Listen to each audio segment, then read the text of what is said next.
Okay guys, यहाँ पे मैंने गेंशिन सुबह से खोला नहीं है क्या? छोड़ो।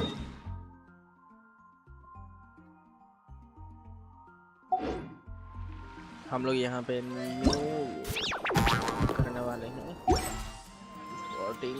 पहले 1 मिनट मेरे देख लेने दो क्या चल रहा है।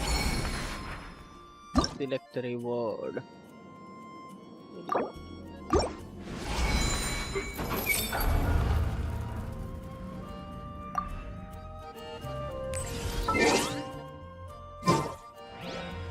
ओके, तो डायरेक्टली हम लोग का जो ये है क्वेस्ट, हम लोग क्वेस्ट की तरफ प्रोसेस करेंगे, क्योंकि कल हमने जहाँ क्वेस्ट छोड़ा था वो उसके आगे मेरे को करना है, और आज मैं मूड में हूँ कि पूरा कंप्लीट करके ही जाऊँ।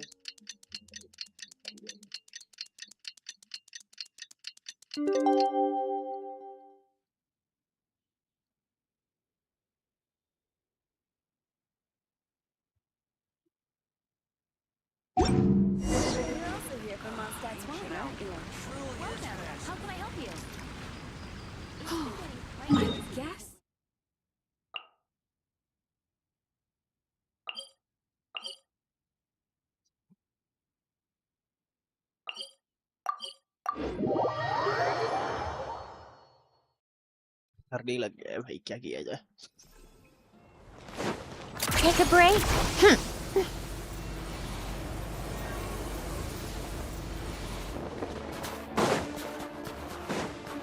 Come on, keep up.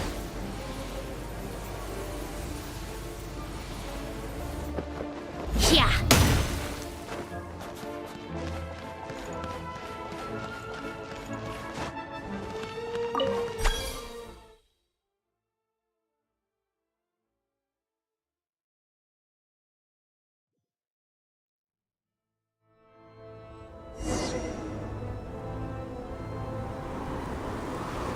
भैया एक काम कर,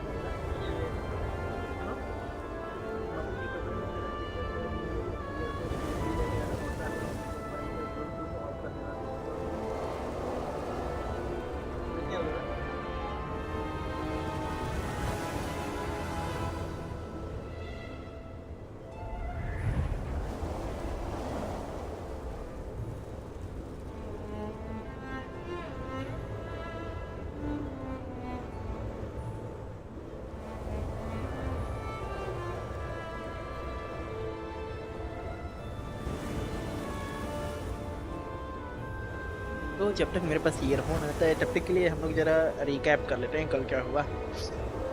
हमें एक क्या कहते हैं न्यू कैरेक्टर के बारे में बताया गया जिसका नाम लेलेक था मे बी, और उसके आगे क्या कहते हैं ये बताया गया कि बंदों का शक गया है कि क्या कहते हैं वो लेलेक जो कैरेक्टर है वो हो सकती है कि ऑडिट हो। तो यहाँ तक शक गया है, उसके आगे क्या होता है उसके ऊपर नज़र मारेंगे हम लोग।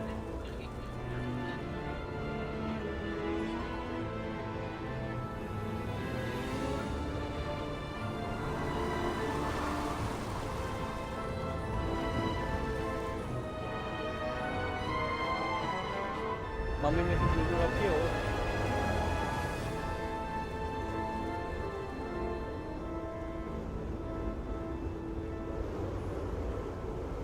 क्या करोगे गाइस, कहीं भी है।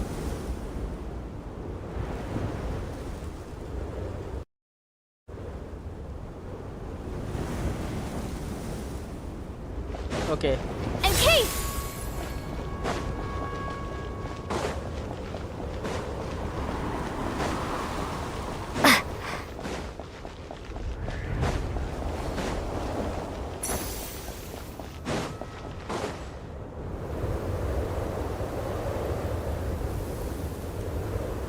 Ooh, it sure is cold today.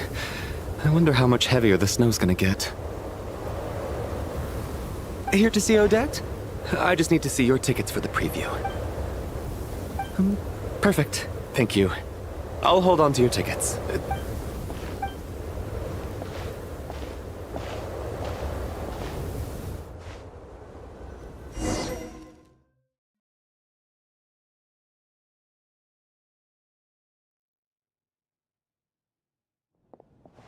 I think I'll leave the Lelek question until after the show's over. Then I'll go find Odette.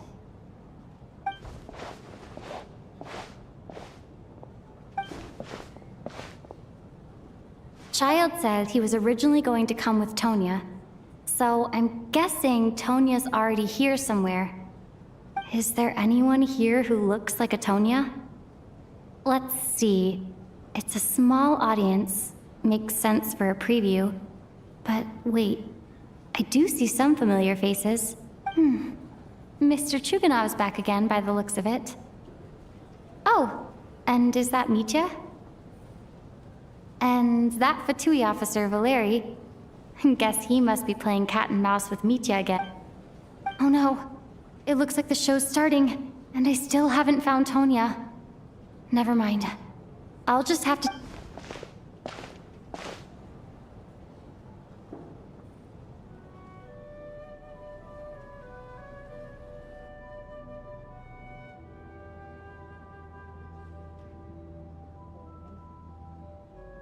Let's see her performance.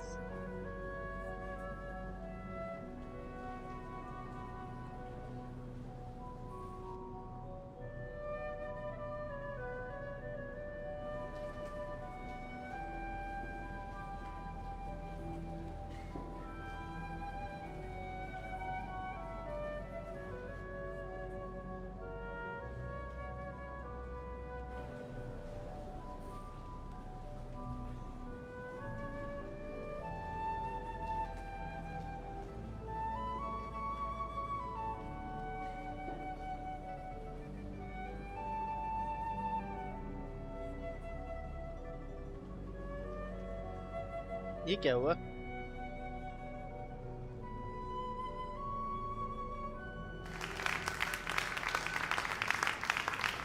बीच में कुछ गड़बड़ हुआ था।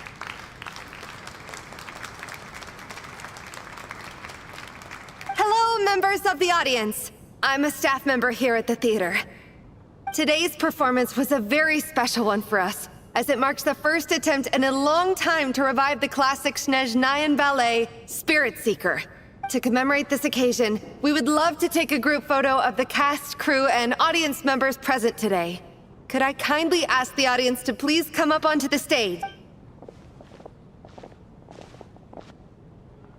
All right, everyone, huddle in a little more. Now, look at the camera. 1, 2, 3.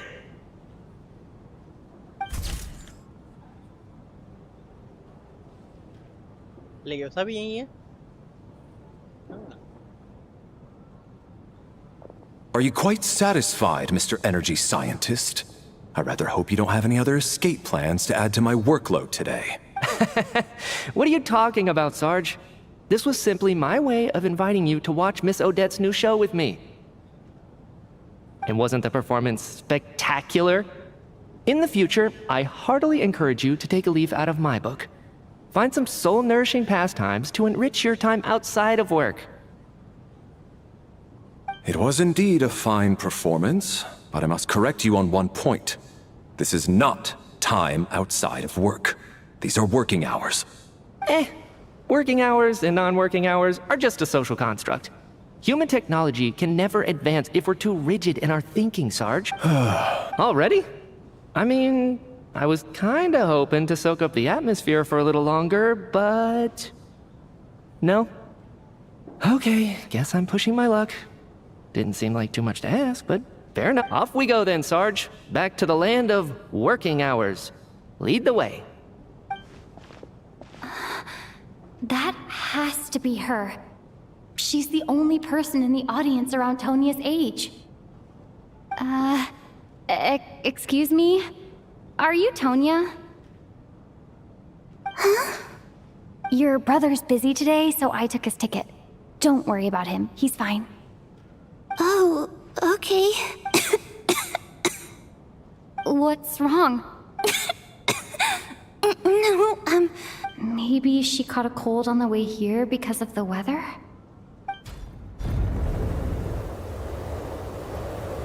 ओ भाई I haven't seen snow like this in a long, long time. It's most unusual. I know, it's completely white out there. You can barely see a thing. I've never seen such heavy snow in my life. Let's wait it out for now. You'd be lucky not to freeze to death in this weather, let alone find your way. Well, look at that. Maybe we shouldn't be in such a rush to get back after all.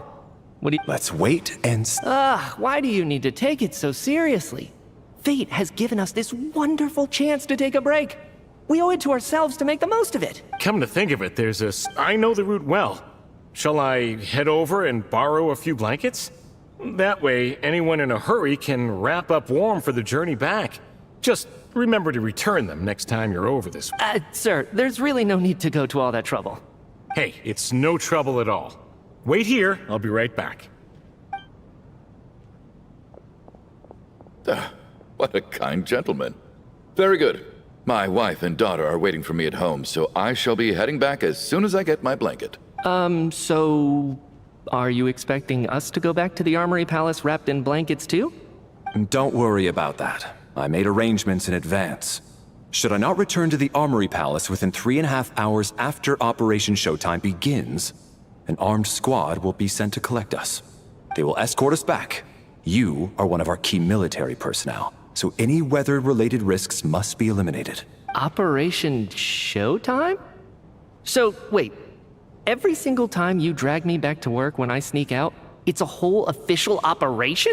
I gotta say, you've really turned this into quite a moral dilemma for me. It's snowing pretty hard out there. I think you should stay here for now. You seem a little under the weather. Sure. My brother might... Time to get to work. I should head backstage and find Odette. I need to look her in the eye and ask her... Excuse me, are you looking for someone? Ah, a fan, I'm guessing? Today is just a dress rehearsal, so Miss Odette won't be meeting with fans.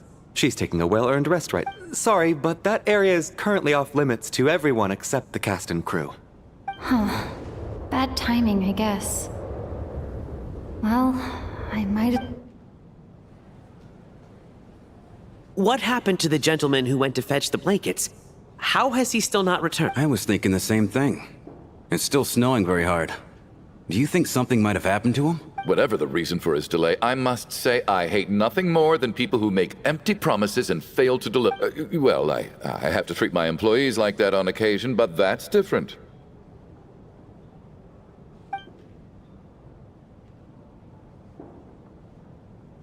You seem anxious, Mr. Valet. It's been nearly 4 hours since I left the armory. The army should have arrived to extract us by now. They know how much I despise tardiness and disrupted plans. There's simply no reason that they shouldn't have shown up by now, barring exceptional... Surely a snowstorm like this one counts as such. Few things in this world can stop the Snezhnayan army, Mr. Mitya. And a snowstorm is certainly not one of them. Why don't you go out and take a look? They might be right outside, waiting for your orders before they dare come in. An absurd hypothesis. I have no intention of leaving your side for even a moment until I have escorted you back to the... This doesn't look like an ordinary snoop. That guy who left earlier. It looked like he just vanished into thin air. Either that, or my eyes were playing trick. A man-eating snowstorm? Come on. Night hasn't even... Traveler, Aliosa. didn't know you were coming today. How come you didn't say anything? I am here to save the Oh, Odette. right. I assumed you were looking for me and Vodenitsa. Odette's still backstage. Whoa, that's quite a snowstorm out there. I've been working backstage this whole time, so I didn't even notice. No wonder the audience hasn't left yet. Huh. Is what... Yeah, snow like this. I'm sure I've seen it out in the wild before, but never in the city. Actually, I take that back. I don't think I've seen snow this bad even in the wild. This is something else. It's not... If even Alosha thinks snow like this isn't normal, could it have anything to do with that? We can't stay cooped up here forever. Someone needs to go out and take a look. No need. I have plenty of experience with snowstorms. Besides, I work here while you're an audience member. I should be the one to do. Everyone by the door. Careful not to let the snow soak into your shoes. In a snowstorm, you gotta look after your toes above all else. Heading out, my man? Be careful. I've been told the snowstorm eats people alive. Thanks for the advice. I am planning to be careful. I just want to take a quick look at the situation out there.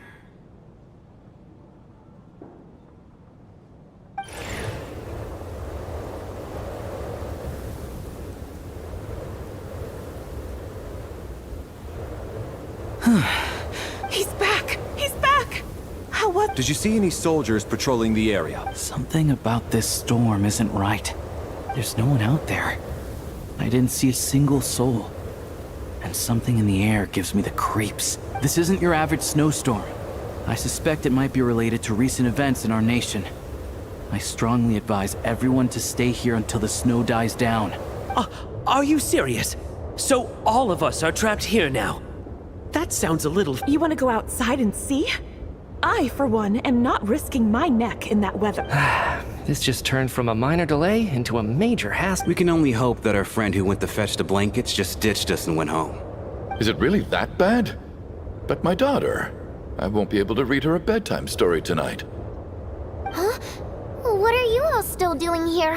Whoa! It's snowing hard! So now we're stuck here? Oh, this is terrible! Luckily, it was just a dress rehearsal today, so there aren't too many people here. On the bright side, the theater's always well stocked with supplies. If the snow still doesn't let up as we get into the evening, you can spend the night here, at least. I assume that's alright? Fine by me. This seems like a sensible backup plan under the circumstances. My thanks to the theater for being so accommodating. What are you staring outside and praying for, my man? You anxious to get... Oh, Your Majesty the Tsaritsa, I beg you, please do not let tonight's snowstorm stop. Huh? This is a golden opportunity to spend the night under the same roof as the two top stars in all of Snezhnaya. It's a once-in-a-lifetime experience. I think I've changed my mind. Sir, if you so much as look at us funny, you'll be seeing stars in a whole other way. Behave yourself, or you'll be begging for that blizzard. It's getting colder. We need to keep the indoor temperature up. Close the door and lock it tight.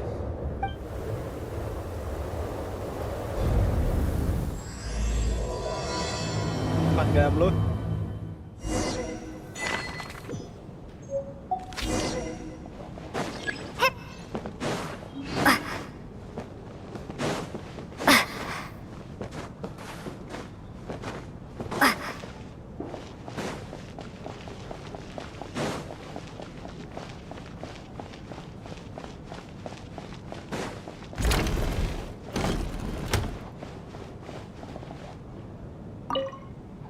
And then there's the aristocrats. Easiest of all to deal with. You don't need to use any force whatsoever. All you have to do is show them the rope you plan to tie them up with. Do you know why? I don't. Because nothing horrifies them more than the thought of a cheap, coarse rope leaving creases on their precious million Mora coat. They'll do whatever you ask to avoid that fate. Unexpected, but funny. Well, look at that. I got myself a new listener. Hey there. Let me introduce myself. The name's Shram, and I'm a mercenary. The kind that gets paid to do And I am Chuganov, an entrepreneur. If my name is unfamiliar to you, you will no doubt have heard of my factory, the renowned... Are you really that famous, Mr. Chuganov? How come I've never... Excuse me? Is that a... Oh, I'll have to ask my rope later. He's probably tied up more entrepreneurs than I've ever heard of.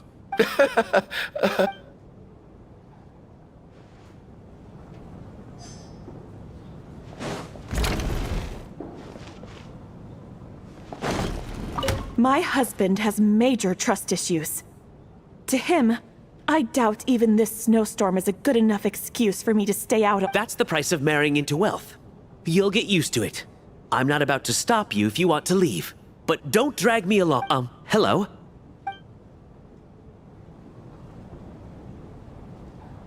Let's see, Tonya. How are you feeling, Tonya? I'm fine. Sorry to worry you. Used to it by this point. I take medicine for it. My brother usually helps to get it ready for me. Child must take great care of his sister. He's never mentioned Tonia's illness. You know, I actually find this whole thing kind of exciting. Stuck in a strange place thanks to a snowstorm. Having to spend the night with a bunch of interesting characters. It's pretty cool, don't you think? Exactly. It's like one of those stories where an ordinary school trip turns into a magical adventure. I've always wanted something like that to happen in real life.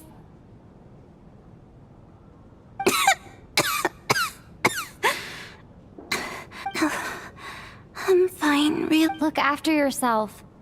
Otherwise, you're...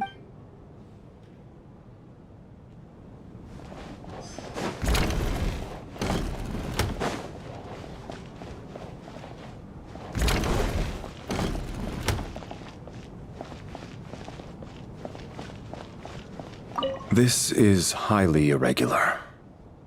A delay of over an hour during an operation like this theoretically warrants a Harbinger-level response. I wonder what the issue is. The storm, or something else.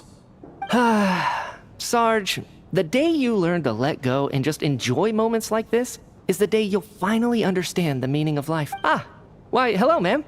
I believe you were the one sitting at a nearby table back at Podvorye Rep. Any friend of the theater's star performers is a friend of mine. It's a pleasure to meet you. I'm Mitya, from the Energy Commission. Greetings. Major Valeri, head of the Special Assignments Battalion. Armory Palace Royal Grenadier Guards. I am here to ensure Mr. Mitya's personal safety. Please let... Miss Traveler, I cannot help but notice that Miss Odette is stealing glances at me. Any idea what that could be about? I've racked my brains, but I can't think of anything I might have done to offend her. Perhaps she noticed me spacing out during her performance? What? You mean I really did do something to upset her? Well, thanks for letting me know. So, Mr. Mitya, is your work related to Project Suja? Yes, that's right. The higher-ups in the Fatui transferred me from the Energy Commission to the Armory Palace because they wanted me to... Really? I can't even talk about that? Pretty sure it counts as part of my private life. All right, I won't say anything. Sorry, Traveler. As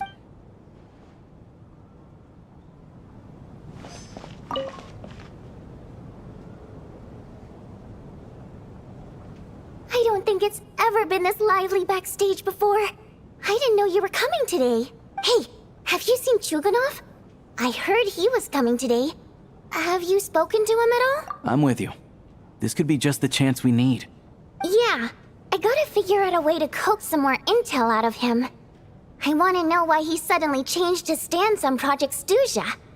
What exactly happened before— For the Rokad, or just out of personal interest?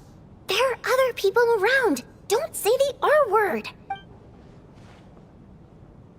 एक तो voice copy cute है. I have to say, even though today was a rehearsal and there were some hiccups along the way, Miss Odette's performance was one of the best I've ever seen. I couldn't agree more, especially considering the weight of the subject matter. It takes a truly seasoned professional to do justice to a theme like love and regret. Do you think we were coming on too strong? What about you? What did you think of today's performance?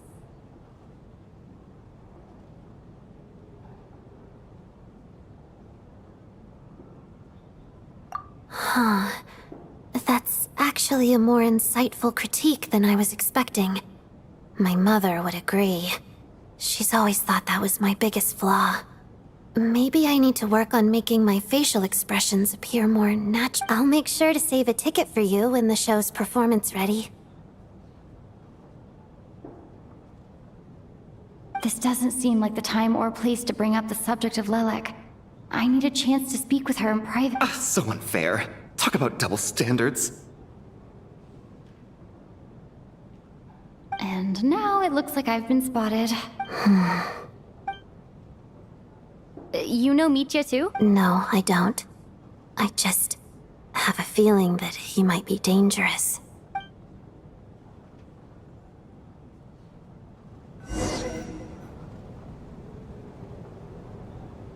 ये ऐसा क्यों लग रहा है How's कि it looking, पटुई के बारे में Alosha? जिसके बारे में बात हो रहा है लिलेक के बारे में वो मिट्टिया निकलेगा. No change from this afternoon. Heavy snow with no sign of slowing down.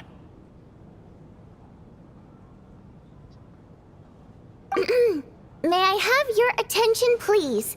The storm is unlikely to stop tonight, and it'll be even more dangerous outside at night than it was during the day. We at the theater owe everyone here a duty of care. Therefore, we strongly suggest that you stay on site overnight and avoid going outside unless absolutely necessary. In a few short moments, we'll give you a tour of the theater's various quarters. You can choose to sleep in the VIP room, the office, or backstage. Or on the stage if you'd prefer.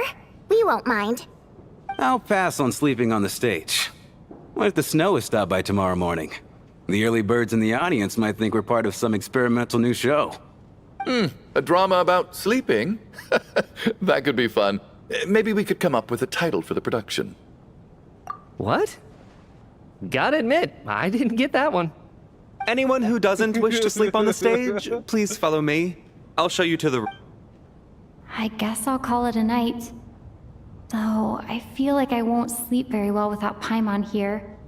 I'm sure she'll be worried that I haven't made it back yet. But as long as she looks out the window, she'll probably realize what's holding me up. I wonder if she's feeling any better yet? At least she hasn't been getting any worse. Still, I should try and get back first thing tomorrow morning.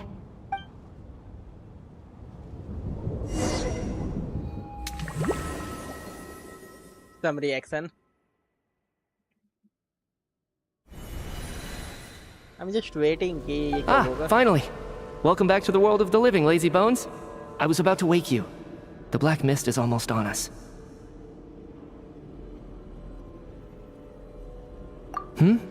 Still waking up, huh? You know, the black mist. It's been chasing us from below ever since we were born. You're just dozy. There's no way you've forgotten. Come on, let's keep heading up. Onwards and upwards is the only way to survive.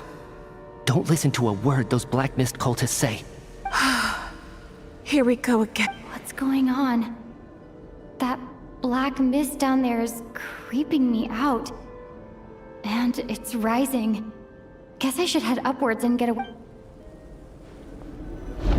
The black mist cultists believe that being swallowed by the black mist leads to everlasting peace. But if you ask me, they're just lying to themselves. We're the only heretics left. The only ones who refuse to give in. We have to keep going. But how do you actually know that they're wrong? Dangerous question there, Torgov. The moment your faith wavers, you start a chain reaction that ends in the collapse of your will. Put the question out of your mind. Stay strong and believe that the black... I can't do this anymore. I've had enough of being forever on the run. What's the point? All this will pass eventually, I promise. Keep fighting. It will be worth it. You accuse the Black Mist cultists of being liars. But you're lying too. There is no end to this path. It keeps going up forever. The cult of the Black Mist has poisoned your mind, Sobolova. Are you thinking of giving up as well? I am. I think I'll... As much as I detest the Black Mist... Then I bid you both farewell. Let me put my personal opinions aside for a moment and say, I hope that you both find peace within the Black Mist. Fate always appears so impossibly complicated. But at moments like this, its raw simplicity, their fate was sealed from the instant they entertained doubt. From then on, the outcome was both inevitable and irreversible. Torgov and Sobolova are gone. I never thought the day would come when even they would be swallowed by the Black Mist. It's just you and me now.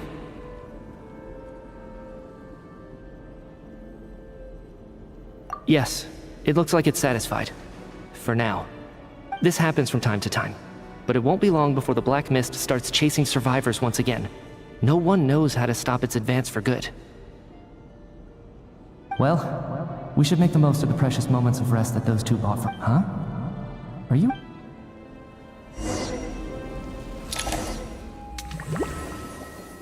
ये कुछ अजीब था।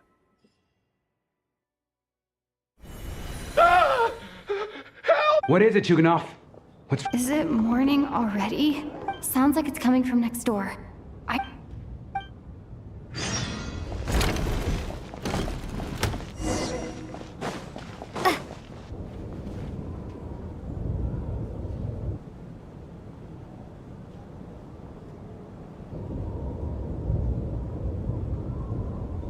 क्या दिक्कत है भाई? Don't look, Miss Tonya. Okay. What happened to them?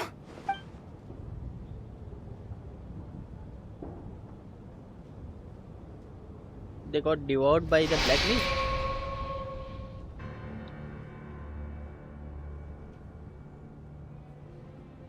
These two people have passed away. And the strange thing is that somehow I knew this was going to happen. I knew that they would be the ones to... Have I seen this moment before? Or did I have some kind of premonition? Let me take a look. No vital signs in either of them. The cause of death, however, remains unclear. No wounds on the bodies, no signs of a struggle, and no... But just last night, they were chatting and joking away. Could they have had pre-existing medical conditions? Even then, the odds of them both dying of sudden complications on the same night are extremely low. It's hard to believe that they died of natural causes, nor does this appear to be a suicide. Who was the first to discover the bodies? It was me.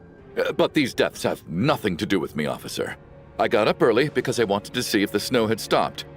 Then I noticed that the door to this room was open, and it looked like there was a man and woman inside. I just went over to see what was going on. I had no idea they were... I can corroborate this. I was doing my morning exercises near the stage. When I saw Mr. Chuganov heading this way, I followed him. I can also confirm that I didn't see a single person approach that room before him. The snowstorm was raging all night, and it's still going now. There's no way someone could have come in from outside, correct? You mean an intruder? No, not possible. I slept by the door last night as a precaution. There's no way I wouldn't have noticed if anyone had tried to open it. Everyone, split into pairs and search the theater for anyone in hiding, or any signs of suspicious activity.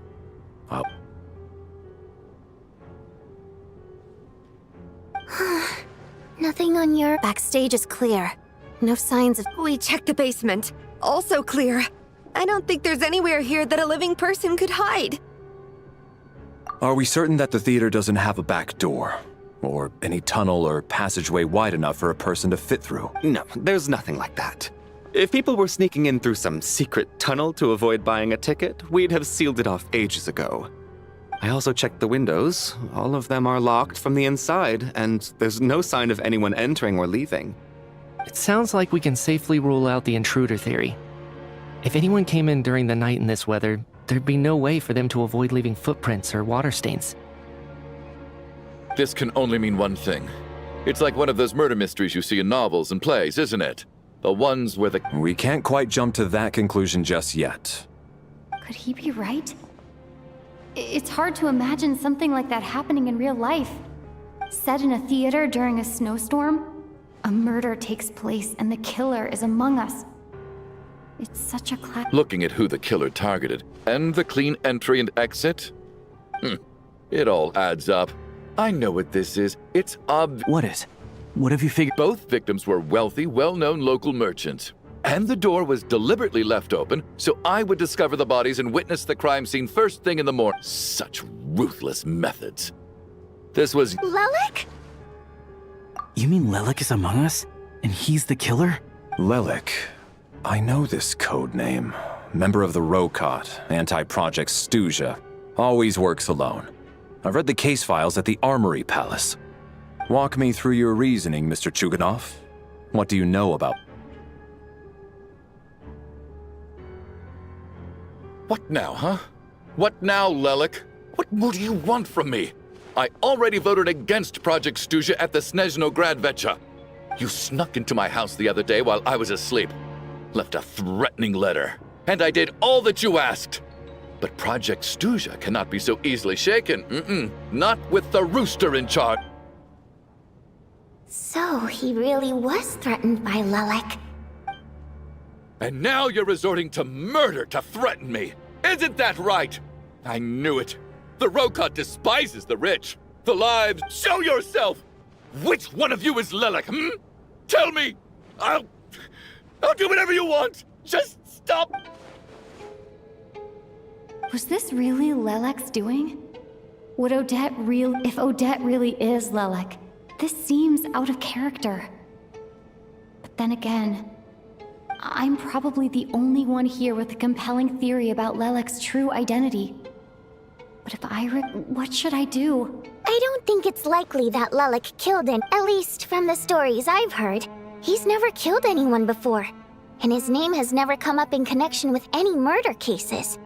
Besides, even if Lelek did want to threaten you, why resort to such an extreme and roundabout method?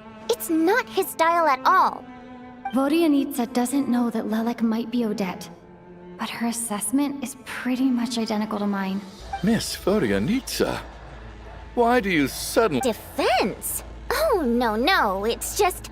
I'm worried that we're jumping to conclusions here, so I wanted to share my point of view. Also, I don't think the Rokot is as bad as you're making it out to be. Well, if you think I'm so wrong, what's your theory then, Why don't you The case is still evolving, Mr. Chuganov.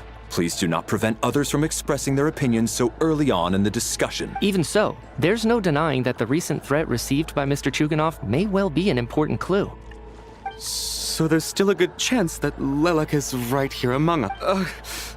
I can't do this anymore. I don't care. Whoa, take a beat. We all know it's far too dangerous out there. Even the soldiers couldn't get to us. Go out that door, and you might not live to tell the tale. And whoever this Lelek is, they're surely not going to murder anyone in broad daylight.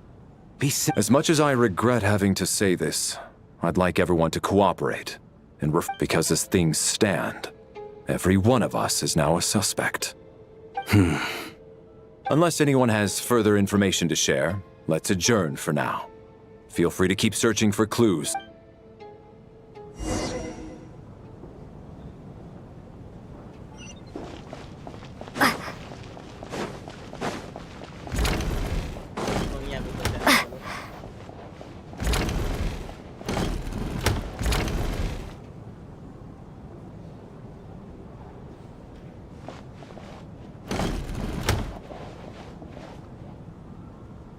Open your quest screen and or inventory to examine that picture of possible injury.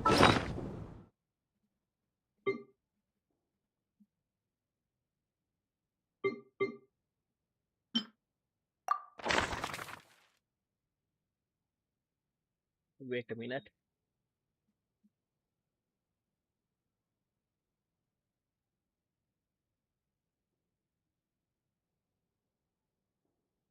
कुछ तो गड़बड़ है.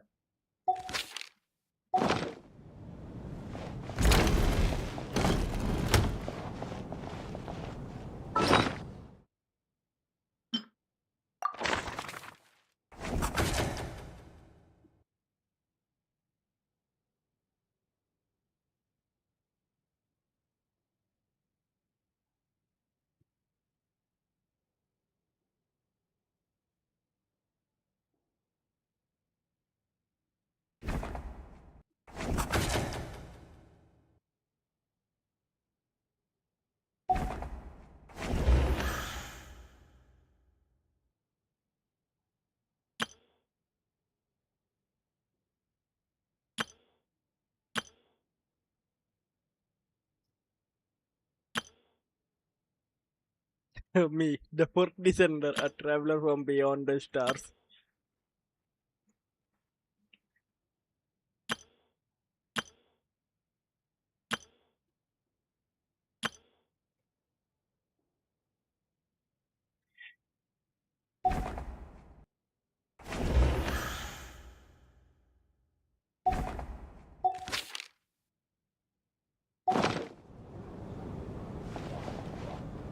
You're right, that was my bad. It was a knee-jerk reaction. I didn't think it through. Luckily, no one says, oh, phew. Since Vodyanitsa and I were on the same page earlier, I think I should share my...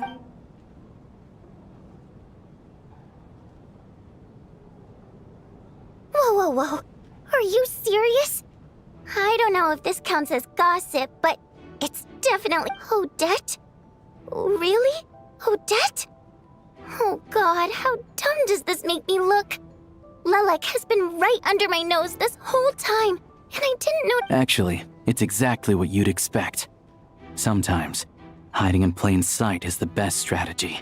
And now that you mention it, the more I think about it, the more sense it seems. What are we up to now? 1, 2, 3, 4... Odette's identities. She's my coworker, specifically a ballerina, and also a Fatous, a member of the Rokot. Now, Lelek. It must be so exhausting. I guess since I've always known her as a member of the Fatui, it never even crossed my mind that she could be involved with the Rokot. I don't understand. If she's with the Fatui, what reason could she have for being so opposed to Project Stusha? Probably best if you ask her that in person. Well, since you waited until now to bring this up instead of announcing it to everyone earlier, does that mean— Yeah. Lelek may not follow orders from the Rokot leadership, but as far as I'm concerned, she's never crossed the line. If anything, her actions benefit the poor. We need to confront her face— Do you think she'd really admit to be— I don't know. We'll have to see how it goes. For now, we'll work on the assumption that she didn't kill anyone. Now's her chance. Odette's alone. Let's go. Hey, Odette. What is— Shh. Keep your voice down. So, you're Lelek, aren't you? Alright, fine. You don't have to say anything or explain yourself. Just none of us believes you'd kill innocent people. Whoever murdered the Traveler was the first to figure out your identity, but she kept quiet during the discussion. Just still, it's clear where the group consensus is heading. Everyone believes Lelek is the culprit. If your identity is exposed, you'll be in a really bad spot. We're your colleagues, and we know what kind of person you are. I don't want anything bad to happen to you. So, can you clue us in? Tell us everything. The more we know, the more easily we'll be able to cover for you. All right. Yes, I'm Lelek. And no, I'm not the murderer. And thanks, but I don't need you to cover for me. Actually, I'm planning to reveal my identity. Huh? You're gonna reveal that you're Lelek? That's right. I'll admit I was surprised at first when Shuganov guessed that I was here. It was just a lucky guess, but it caught me off guard. But after taking some time to assess the situation and confirm where everyone stands, I don't believe I have anything to worry about. Are you sure you don't need a What?!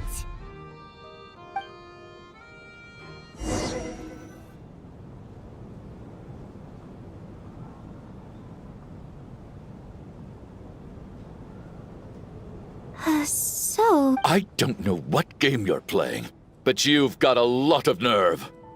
It's just one identity. So what if it's exposed? I can disappear and adopt a new identity anytime. I made my peace with this when I chose to become Lelek. But more importantly, I promise I am not the murderer. Which means that someone else is. So, if anyone still insists that I did this, you'd best produce the evidence now. Otherwise, I suggest that you bite your tongue. Because if you really believe I killed 2 people without making a sound or leaving a trace, pointing fingers at me would surely only make you my next target. Is this really the truth, Miss Odette? That's confidence, all right. I believe you. A real no-nonsense attitude. I can see why Marionette said that she's on track to inherit the title of the Fair Lady. Are you seriously buying this? Hey, officer! She just admitted to being Lelek. Aren't you going to do something about this? I do have one question, Miss Odette. Why have you chosen this moment to come forward and reveal your identity? If I didn't say anything, everyone would be focusing all their efforts on finding Lelik. And that is exactly what the real culprit wants. I don't want to be the scapegoat who lets the murderer get away with this. Despite all the accusations, she made the smart choice. A remarkable display of rational thinking under pressure. Clearly, Odette's talent extends far beyond the art of dance. She thought so far ahead. Ugh, why do I always feel like I'm one step behind? You've convinced me. Dealing with the murder case remains the top priority right now.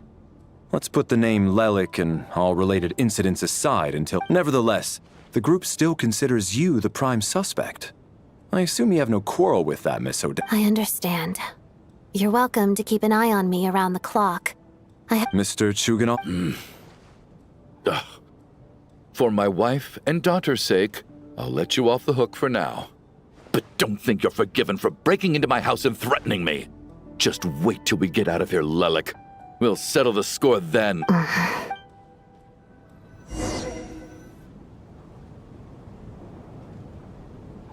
Good work, Lelik guard team. And Lelik too. Here, have some hot water. Turns out Valeri knew about my exploits, so now I've been told I have to guard Lelik with him. Shouldn't you be facing my way if you're guarding me? At the moment, it looks more like you're my bodyguards. If the true culprit is indeed still at large, as you have claimed, we must keep our guard up against them all. Don't worry, Tonya. We'll get through this. Once the snow stops, the officials will step in. The investigation will get easier, and then we'll be safe. Where are the harbingers? अरे harbingers. But उनके बारे में मैं सोच रहा हूँ. once the snow stops... You're gonna miss us, huh? Well, some of us work at the theaters, so we'll still be here. Really, Miss Vodyanitsa? That's awesome! Aw, you're so cute, Tonya. All right, let's swear to it. I promise to give you the pass, and you promise to never change your mind about being my fan. Promise. Don't indulge her, Tonya. You don't have to swear an oath over things like that. You really do get carried away sometimes, don't you, Miss Vodyanitsa? Hey, mind your own business.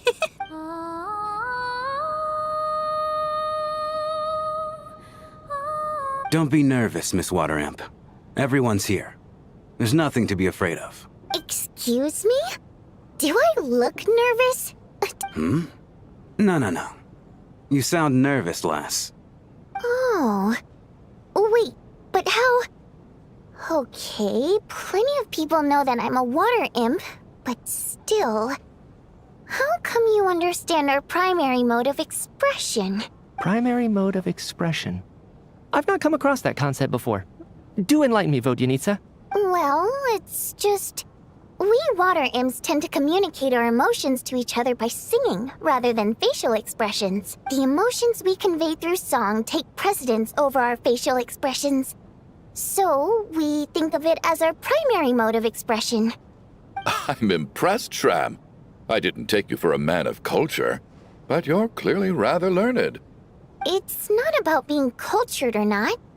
The thing is, this mode of expression can usually only be understood by other water imps. It's not a simple case of a song sounding happy or sad. And yet, you're clearly human, Mr. Shram. It's really not the big deal you're making it out to be. I think I just have a knack for it. Plus, I have a... very close friend who's a water imp. A delightful lady. But keep that a secret. Anyway, we spent so much time together that before I knew it, I noticed I could understand her expressions. Oh, I guess that makes sense. Still, the fact that you have a water imp friend is even more surprising. I'd better watch what I'm singing when I'm around you from now on. Hey, what are you implying? You're not secretly insulting the audience in your songs, are you? Heavens! Why would I do a thing like that? It's getting late. We should discuss our sleeping arrangements for tonight. To guard against the killer, someone needs to keep watch. I suggest that we don't sleep in separate quarters tonight. It will be safer if we all stayed together. As long as someone keeps an eye on Lelik, I'm quite sure we won't have any trouble. Are you saying that you wish to bet your life on Miss Odette being the killer? Then I propose the following arrangement for tonight. The Traveler, Odette, and I will form the Night Watch. We'll sleep in shifts, but 2 of us must be awake at any given time. An excellent idea. This allows us to handle the Night Watch while also keeping an eye on Lelik. Meanwhile, the rule of taking shifts in pairs resolves the other issue. Namely that we can't necessarily trust the Traveler or Valeri either. I expect that plan took you quite some time to come up with, didn't it? Actually, our field combat manual outlines a similar approach. Although the scenario there involves guarding prisoners overnight during field operations. That being said, I must clarify that I harbor no disrespect towards you personally, Miss Odette. In fact, Lelik's numerous covert operations make fine textbook examples for military agents. I care less about respect and more about the fact that you just robbed me of 2/3 of my sleep tonight. I'm calling dibs on being the first to rest. Good night.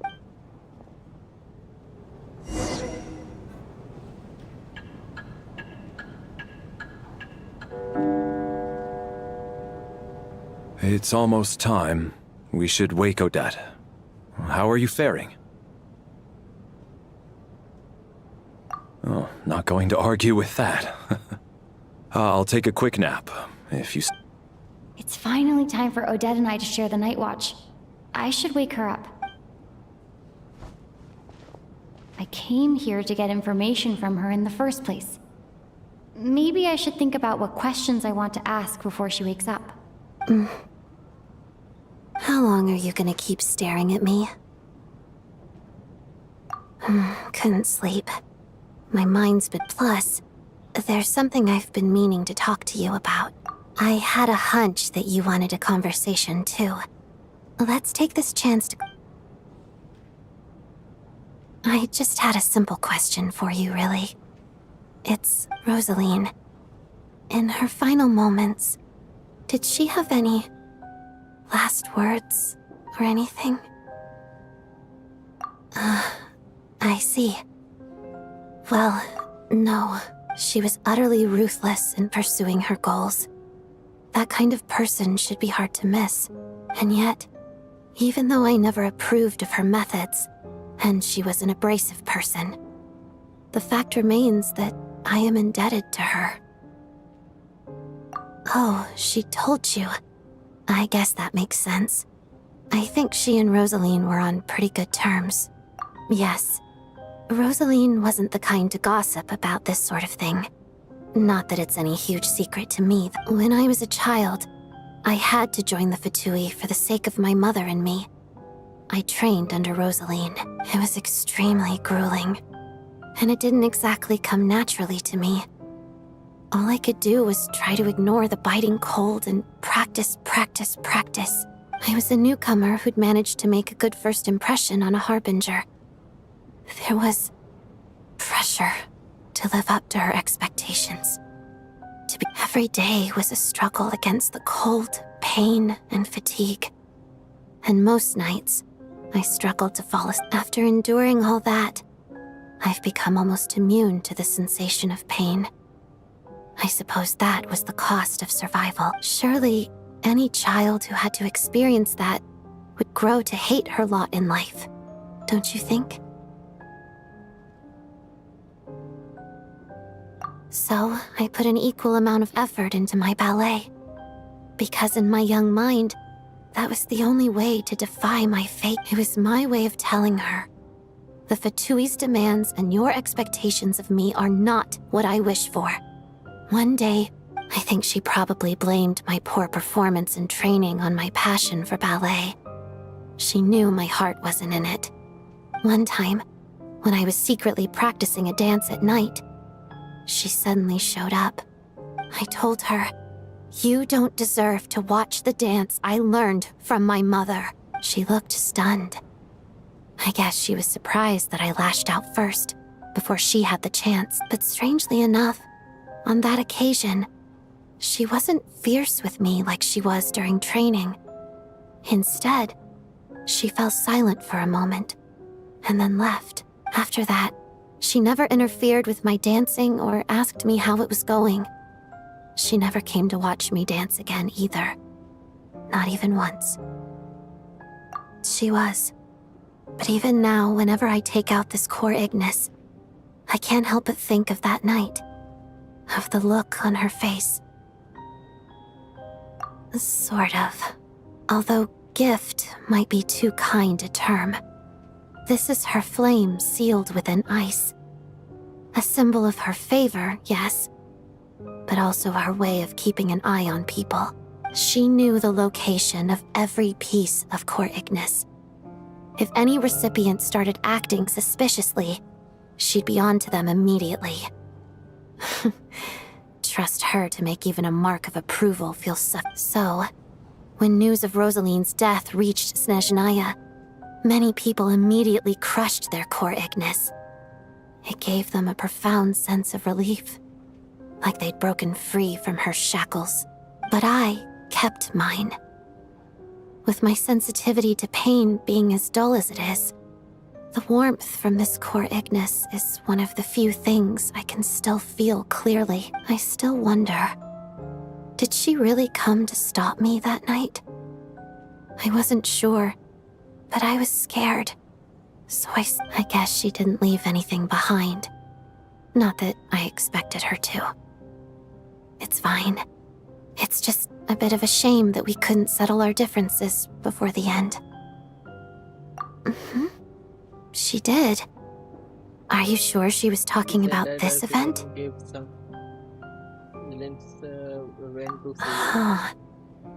No, she didn't. I didn't even find out that she'd gone to Mondstadt until a while after she'd left. Wait, in that case... Okay, I will. There's something I'm trying to figure out. I'm beginning to suspect that Paimon's mystery illness is being caused by the energy research behind Project Stuja. Paimon's very important to me, so I have to get to the bottom of this. I figured that since you're Lelek, you might know— The ultimate goal of this energy experiment is to create a weapon for the final battle. The weapon's construction was completed in Nodcry. Now, all that remains is to arm it with a sufficiently powerful energy. So that's what they are doing at the Experimental Design Bureau. Yes.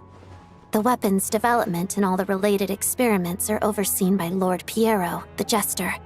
And the lab is located deep within the Armory Palace. I'm not sure why this experiment would be making Paimon feel unwell, though. The best way to get to the bottom of it would be to go there. Once we get out of here, I'll help you apply for an entry permit.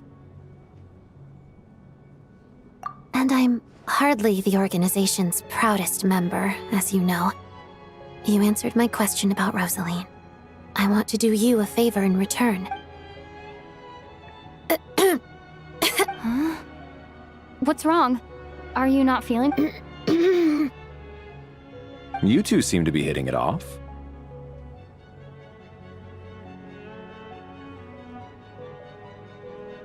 I thought you were sleeping. Of course I was. In the military, one learns to fall asleep quickly, even in the most inhospitable environments. It's vital to staying alert and energized. Why? Is something wrong? Even if he was awake, he can't have overheard us, right? Well, thank you both for keeping watch. Traveler— Sure. This is our second night here, but at least I found— I hope she's been sleeping well the past couple— Huh. Why do I feel— Seriously? Is this payback for when I stared at her earlier? Never mind. I bet—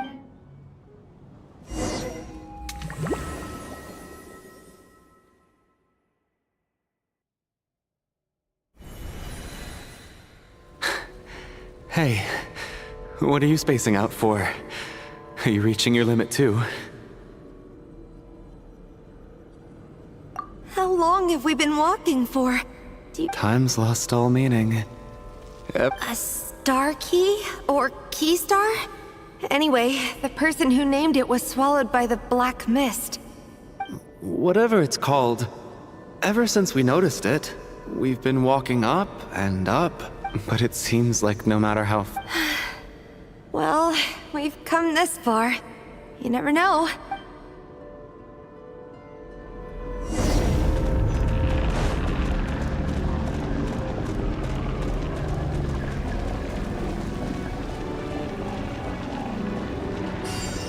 Monsters! Watch out! Not again! I've lost count of how many times we run into them. Be careful. Here.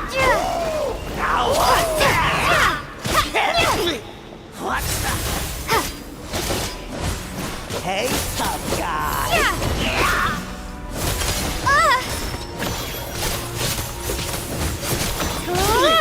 What the?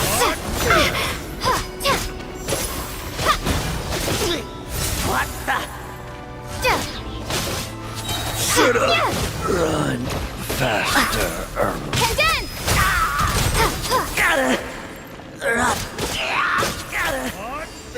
Backup is here. चल क्या रहा है भाई मेरे को आधा तो समझ में नहीं आ रहा है तो क्या हुई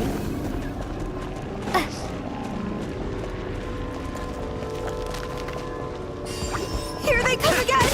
Get ready!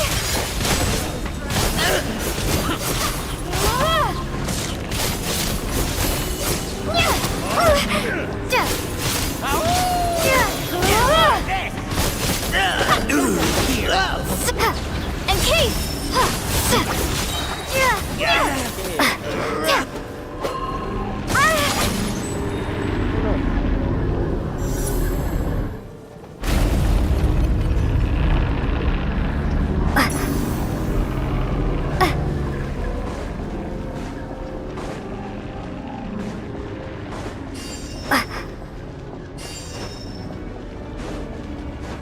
एकदम नीचे फेंका था मेरे को डायरेक्ट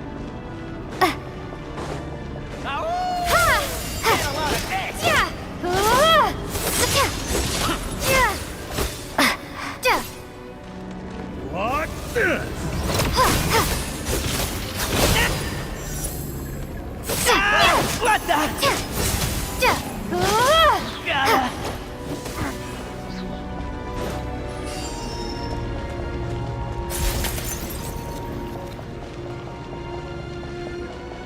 किस चीज से भागते हुए दिखा रहा है मेरे को समझ में नहीं आ रहा ढंग से ब्लैक मिस्ट है लेकिन उसमें है Monsters ahead of us. The black mist behind us. It feels like there's no escape. Fine. Shut up. Run faster. Backup is here. Encase! ये जो रैकेट है इसको नहीं देखा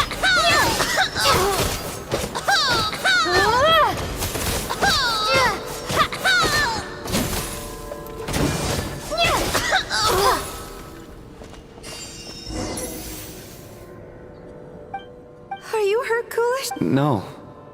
I'm fine. I get you. Yeah.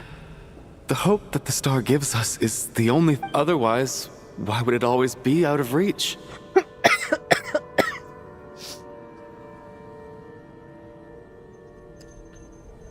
We know you mean well, but you're only saying... Thank you, friend. You're going to continue, aren't you? I admire that.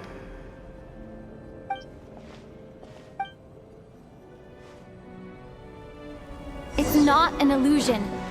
We really are getting closer to the star. Congratulations. You are the first person to make it here.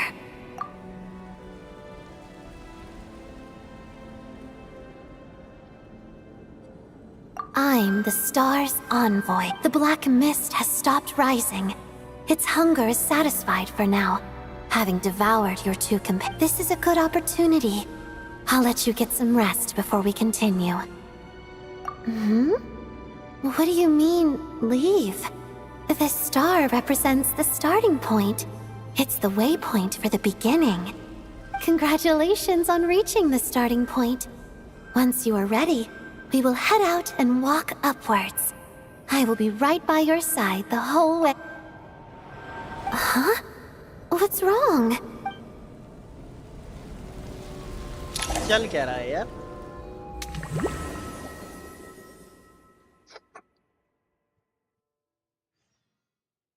ये सब क्या कहते हैं वहाँ के ड्रीमस्केप से बोलिए। Is that... what do you mean? Coolish, wake up! Please wake up!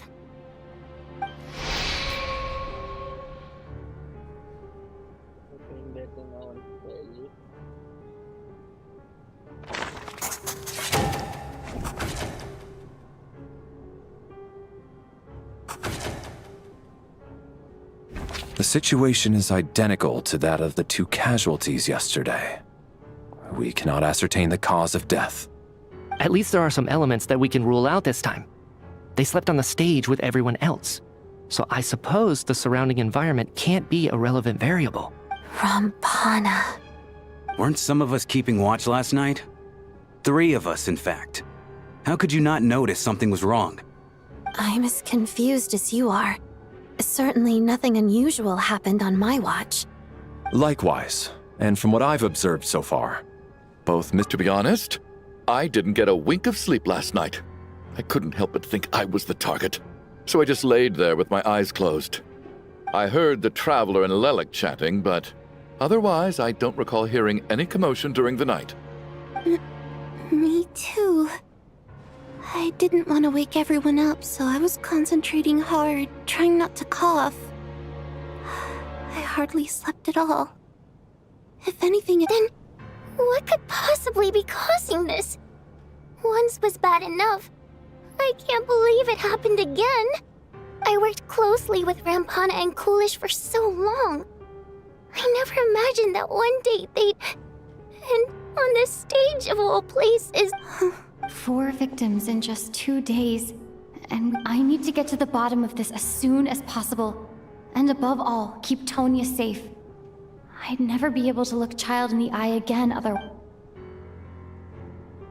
Still snowing? Yes, So we only have ourselves to rely. If you ask me, this killer can clearly strike whenever they please. The Night Watch was a useless endeavor from the start. Lelik must be an expert in poisoning. Clearly she used some poison that can't be detected on the corpse. here we go again. Listen, I was already thinking to myself last night, was Lelik's reason for revealing her identity the real story? Well, now I have my answer. It most certainly was not. She's been playing us for fools. You get off on this, don't you? Revealing your identity, only to carry on with your killing spree? That's a hideous thought. One that only a hideous mind like yours could dream up. How dare you! That's enough! Yesterday, you named Lelik as a suspect because the victims were both wealthy merchants. Lelik might have had a motive then, but today's victims were just ordinary people. Not to mention that they were colleagues of Odette and mine. What reason would she have to murder them? Let me guess, just to scare you? Who knows? Maybe you don't know her as well as you think. I implore you all to ask yourselves, how many people are there really in this world that have what it takes to kill another person? Not many, I'd wager. Lelik is well known to be a ruthless operator, and now she has revealed her identity. How could it be any more obvious? Everything you've said so far is still just conjecture, which doesn't constitute a concrete lead. You need to back up your claims with some evidence. How can you defend her, officer? What did she say to you while you were on night watch? Maybe I shouldn't be so surprised. You military, all so you can get your grubby paws on our hard-earned fortunes, then tell us to fall in line. The Fatui, the Druzhna, and the Rokot. Thugs, the lot of you.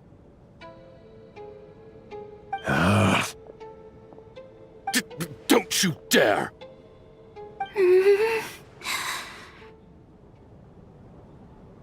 Sir, but you were the one who told us not to stop other people from expressing their opinions yesterday. 4 people have already died. Only yesterday I was turning against one another is the last... Little girl. Even if Mr. Chuganov is a puffed-up, pig-headed windbag who doesn't have a clue what he's talking about, he's still one of the victims here, isn't... I had no intention of resorting to violence.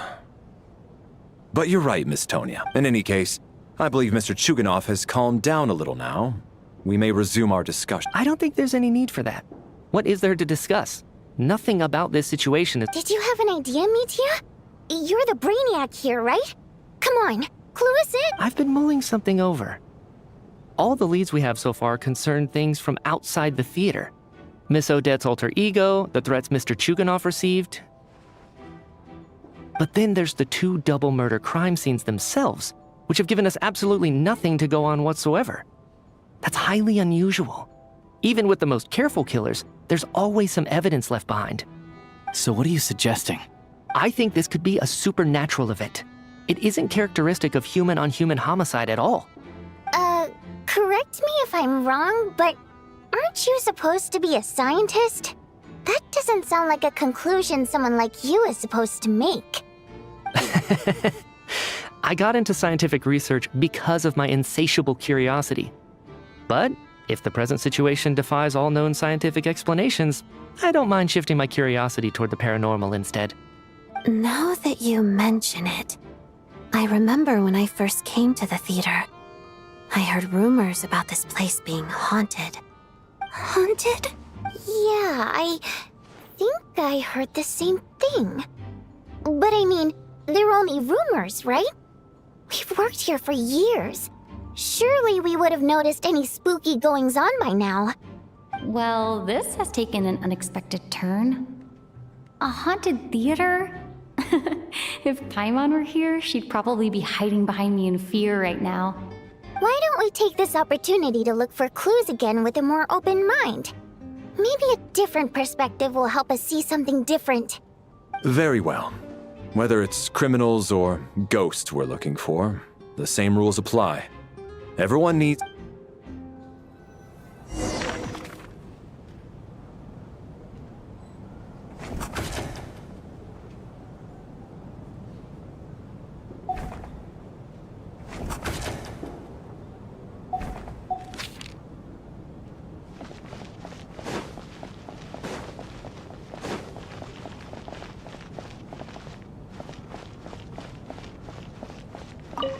I need to think very hard about whether there's anything that ever needed hiding.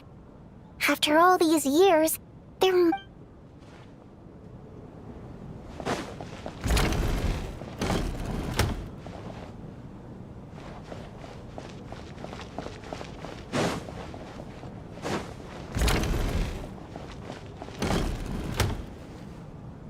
Valeri, come take a look at this. Some sort of notebook. It's the on-duty logbook for the theater. Kulish was the main person to... He mostly used it to record any unusual incidents during a show, audience numbers, exit times, and so on. Yes, he'd always have this logbook with him when he checked tickets at the entrance. This should confirm a lot of key details about the recent show. Yes. The number of people. I've checked and double-checked, but the numbers just don't match what's recorded in the logbook. Apparently, we have an extra person among us. Are we certain that logbook is accurate? Could someone have sneaked in without buying a ticket or something? Unlikely. Kulish took his duties very seriously. I've rarely seen any errors in his work. Not to mention that this was a dress rehearsal, meaning smaller audience numbers and tighter ticket restrictions than usual. Everything would have been well within his control. We no longer have our tickets with us, do we? They got collected on entry. I assume there's no way we can check them again. Unfortunately not. The theater recycles tickets. Once people are in the door, they don't tend to leave until the show ends, so we collect the tickets at the point of entry.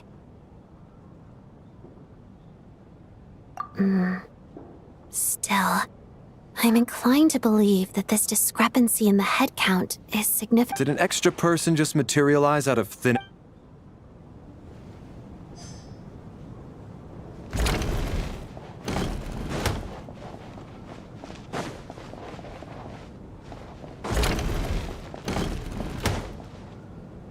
Tonya? Did you find anything? Not yet. Still looking. So, are we, are we supposed to be looking for something paranormal? I think I'd prefer teaming up with you than looking around on my own. This looks like somebody's notebook. Well, alright.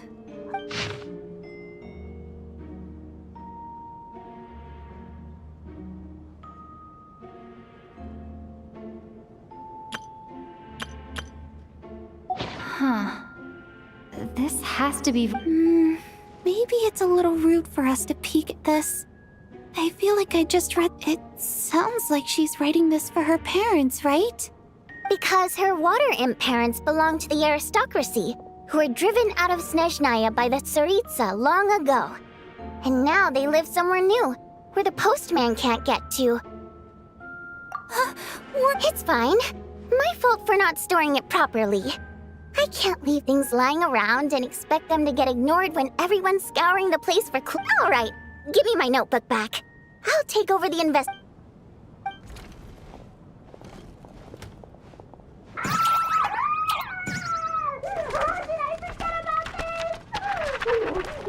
Kitty cute है यार.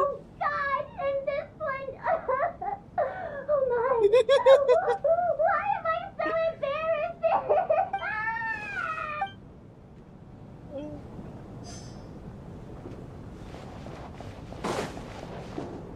ये नाटक काफी cute है यार.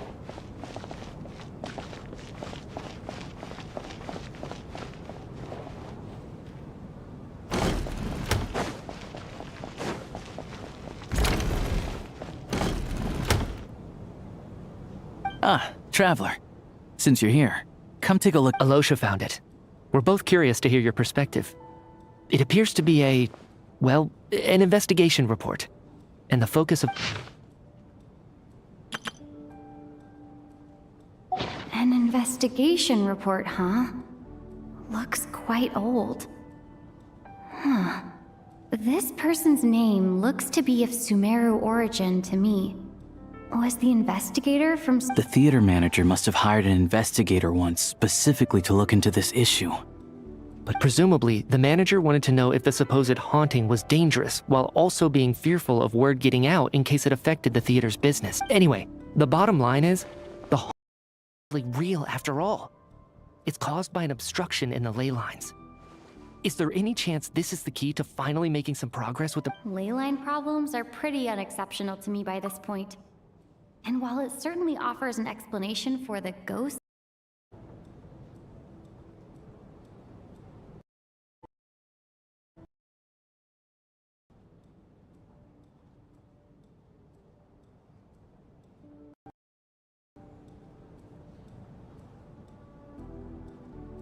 It's hard to imagine what connection it could have to these two murder cases. Some of the language that appears at the very end of the report caught my eye. Angel civilization, ley line renovation? My area of research doesn't touch on any of that, so it's completely outside of my wheelhouse. Huh? A piece of paper just fell out from the report. It landed right by your feet.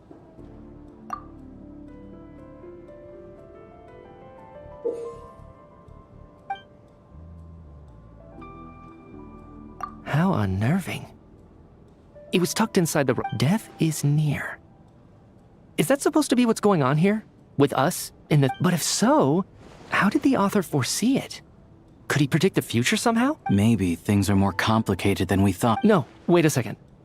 If we take the report and the note at face value, they completely contradict one another. Wait a minute. मैं आता हूँ जरा 1 minute में.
चलो The report definitively concludes that the hauntings in the theater are harmless and cannot affect the real world. But the note seems to be warning of potential danger. The question is, what exactly does the note mean by death?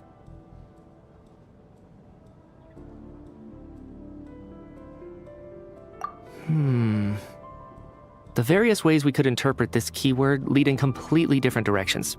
Let's pause our analysis here for now. I think we need more information.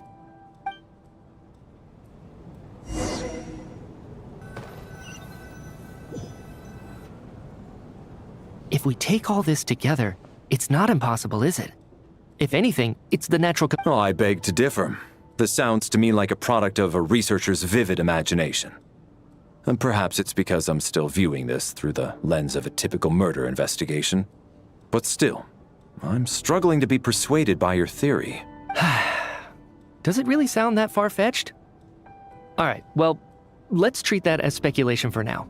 I do agree with what you've said, so let's go with your idea for now. Good. Okay, now that we finally have some meaningful leads, I think it's time to reconvene. Let's get the others.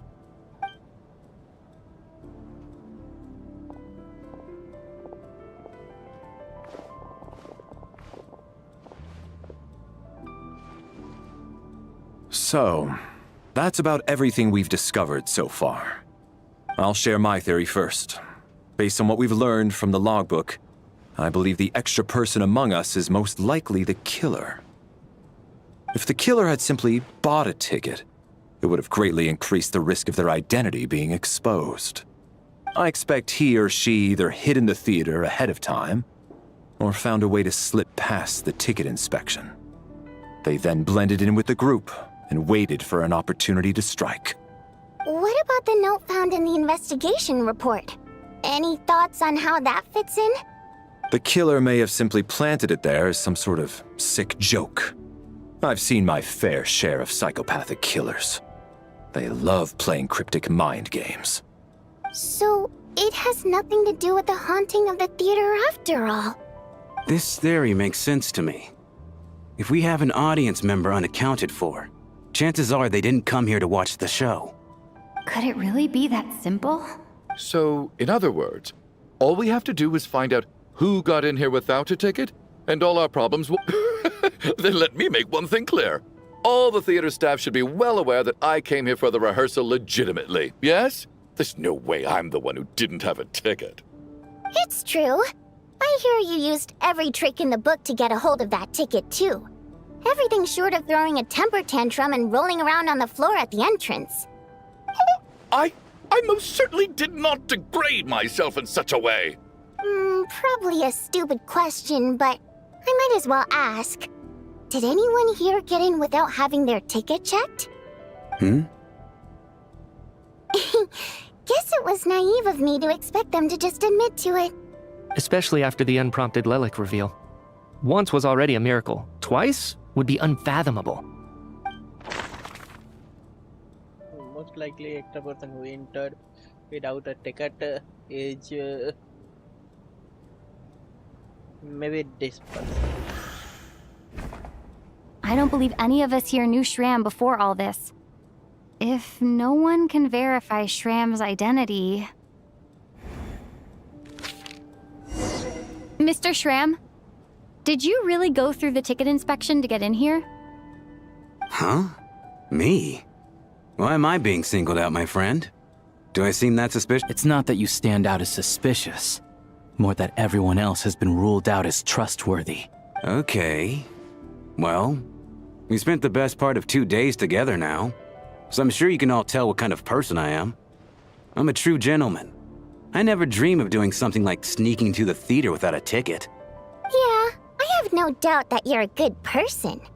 But the problem is, none of us here actually know you, so no one can say for sure that you are who you claim to be. Although, actually, what was it you said last night? Yeah, you're friends with that water imp, which is why you understand our primary mode of expression. Last time I checked, there were barely any of us remaining in Snezhnaya, since most of the water imps left. Could you tell me a little bit more about your friend? There's a good chance I actually know her. And I suppose it's also kind of a way for everyone else to get to know you a little better.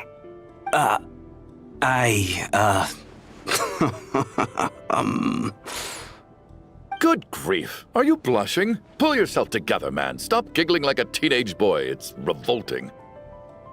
Hey, revolting is a little strong. All right, fine. I'll admit it. That water imp friend of mine, the truth is, we're dating. I was just the bodyguard hired by our family. But the stars must have aligned, because sparks began to fly between me and their daughter. Never in my wildest dreams did I think I'd get so lucky. We don't need details. Just get to the point. Okay. I'm just a little hesitant to reveal her name, that's all. You know how it is. These are delicate times, even with me to protect her. If word gets out that she's dating a human, both the Fae and human factions will give her a hard time. Really? Wait, no. That can't be. Huh? Shram, what the devil are you talking about? Why is everyone looking at me like that? Surely you can understand where I'm coming from. Delicate times? Factions? Yes? You know, the Civil War? Last time I checked, the Fae and the humans were still at each other's throats. If I'm not mistaken, the last significant civil war in Snezhnaya in history was over 400 years ago, when Her Majesty the Tsaritsa had just taken the throne and was consolidating her reign. What do you mean, 400 years ago? What's going on here? Is Shram from the past? All right, Mr. Mitya, you win this round. As far-fetched as it is, it appears that your theory may be correct. I'm just as amazed as you are. I didn't even believe it myself, to be honest. Is someone going to explain what's going on here? From the look on your face, you figured it out too, haven't you, Traveler? According to the theater duty log, there seems to be an extra person at the scene. A letter Vodianasta wrote to her family but never said. A clue that has yet to surface. That seems to be the... Vodianitsa's private... No. The theater's ley lines have been modified to block souls within its grounds from returning to them. Mr. Shram's statement, and according to the investigation report on the theater hauntings, Mr. Shram is very likely a lost soul wandering the theater.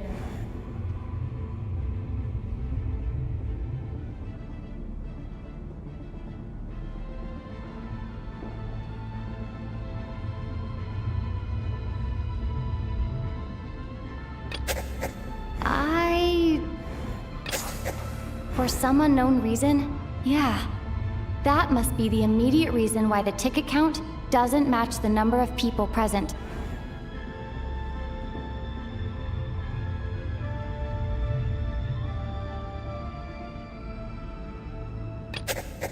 The death of those victims is an irrefutable fact. It is the outcome of whatever's going on here. What we need to do now is find the truth within this information. The contents of the investigation report have been verified. There are indeed ley line issues and wandering souls in the theater. Death is near. Huh. That must mean that there's a... Yeah, the logic is clear now. The investigation report said that there would be souls stuck wandering around the theater because the ley lines were cut off. Mr. Shram must be one such soul who died in the theater a long time ago. In which case, that also makes him our extra person. So when the note said death is near, it must have been referring to death as in the deceased. People who died a long time ago. Someone who died a long time ago. In short, there's a dead person among us. The extra person we've been searching for is a ghost from the past. कितनी बार अलग-अलग person पे click किए तब मालूम चला था? हाँ? मैं एक ही बार में गेस कर दिया। हाँ हॉकाई स्टार रेल की स्टोरी देख के इतना तो समझ में आया, गेसिंग मेरा तगड़ा हो गया कि कौन पर्सन विलन हो सकता है।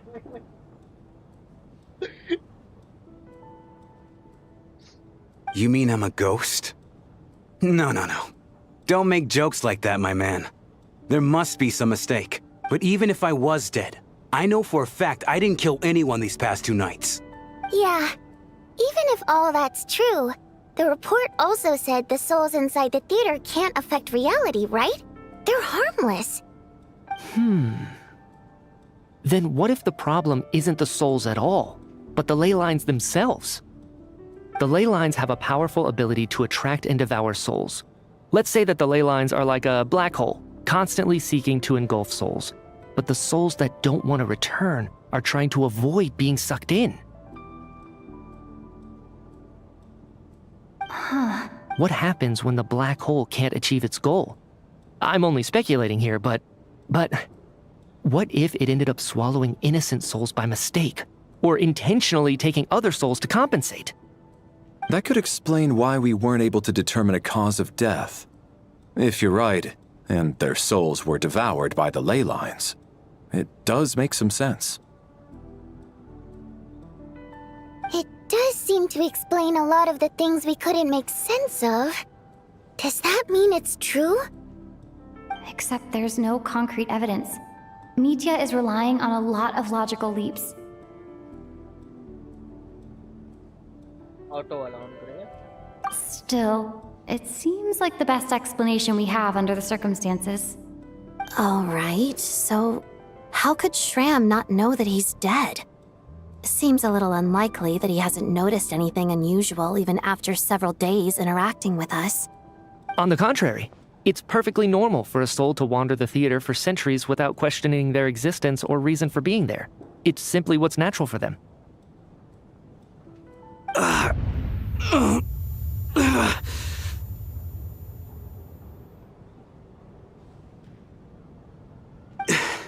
You know what, Mr. Brainiac? I think you might actually be right after all. I'm trying to remember and... even though my head feels like it's going to explode, I think... it's all coming back to me. I was the one who didn't want to remember my own death, so I forced myself to forget. Well, I'm sure those are painful memories. My lady and I snuck out to go on a date one day. We bought tickets for the theater. It wasn't really my thing, but I was just happy to be together. All of a sudden, a group of people burst into the theater, shouting for all the water imps to get out, performers and audience members included. It was clear the conflict between humans and Fae had reached a boiling point. This time, the extremists were even coming after the water imps who had nothing to do with the war. I thought I could pull one over on them, so I took off my jacket, draped it over my lady, and tried to sneak out amid the chaos. But I got caught. They started shouting, calling me a traitor to humanity. But I was going to do whatever it took to buy her a chance to escape, no matter how many people stood in my way. I had to, both as their bodyguard and out of love. It's all right, friend. You can stop there if you want. You don't need to dig all that up. It's just...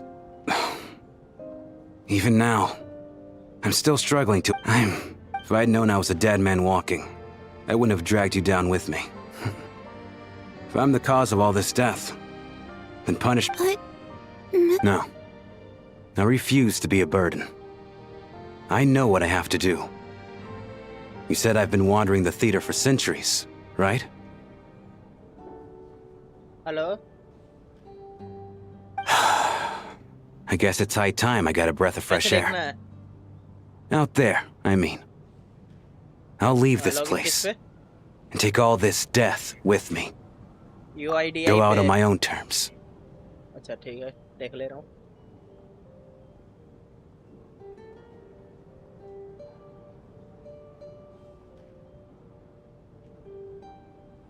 Mr. Schramm, I'm sure we can figure out a different course of action. My good sir, we both know I'm not supposed to be here. I should have accepted my death long ago. No, I'm speaking on a Let it go, man. Oh, wait. One last thing. Miss Wateramp. My lover. Her name was Litia. Litia Ozarova. Do you know what happened to her? Ozarova. Oh, Auntie Ozarova. That's what we all called her. I remember her as a very kind elder. She had a bunch of kids, too. I'm so glad she survived. And she had lots of kids? Good. That's good. I could hardly expect her to stay single just because of what happened to me, right?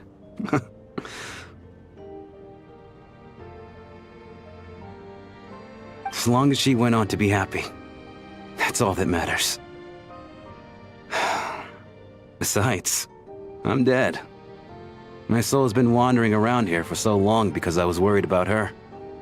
But now, there's no need to see me off, my friends. I've enjoyed our time together over these past few days.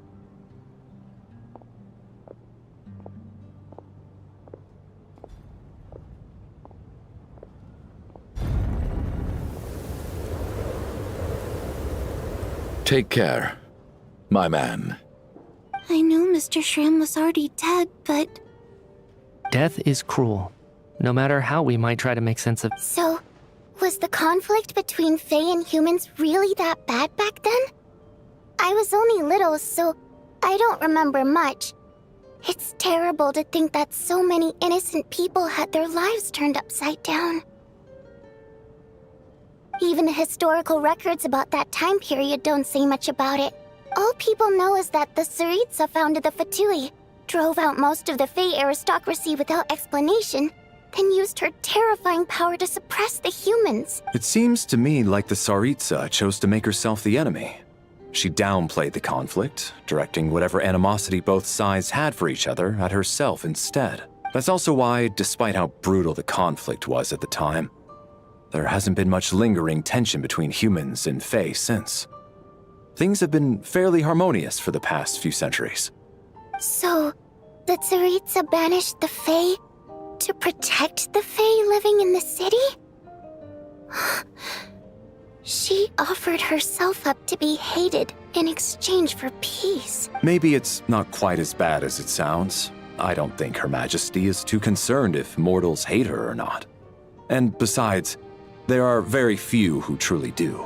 All this time, I had no idea. All right. If Mitia's theory is correct, then I think we can consider this matter settled.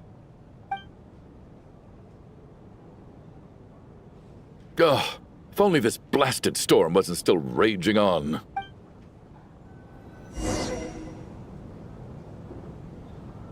लेकिन अभी भी कुछ गड़बड़ लग रहा है यार.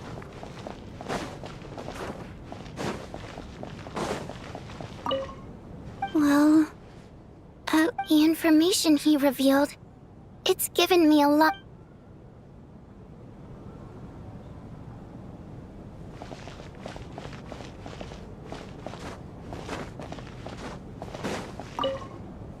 Even though Schramm was already deceased, his decision to walk into the snowstorm was still a sacrifice. This is one of the few times I don't feel at all happy to have my...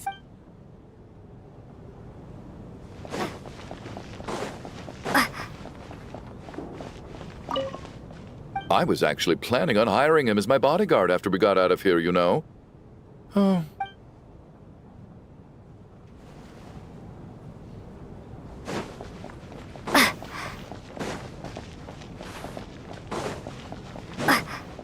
खुल गया क्या?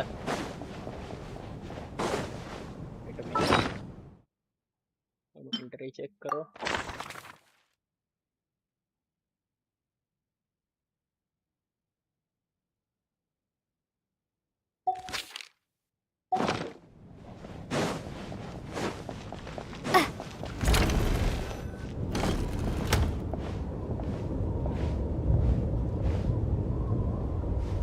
Looks Looks like now we can just rest until the snowstorm stops. I still can't believe Shram turned out to be a ghost who'd been in the theater for hundreds of years. To think he was dead this whole time. Knock, knock. Knock, knock. You know the door isn't closed, right? You don't Think of it as a signal then. When I'm entering someone else's room and I knock, I'm here as Odette. If I don't knock, it's Lelik. Thanks. So, why did you come to find me? Is there... Vodyanitsa said you knew about my secret identity from the start, but when everyone was discussing who Lelik could be, you were worried that revealing what you knew would be unfair to me, so you kept it to yourself, right? Yes. I'm extremely grateful. It's nothing. I mean, you didn't hold what happened to the Senora against me, so I should thank you for that as well. एक minute जरा मैं कुछ चीजें देख लूं.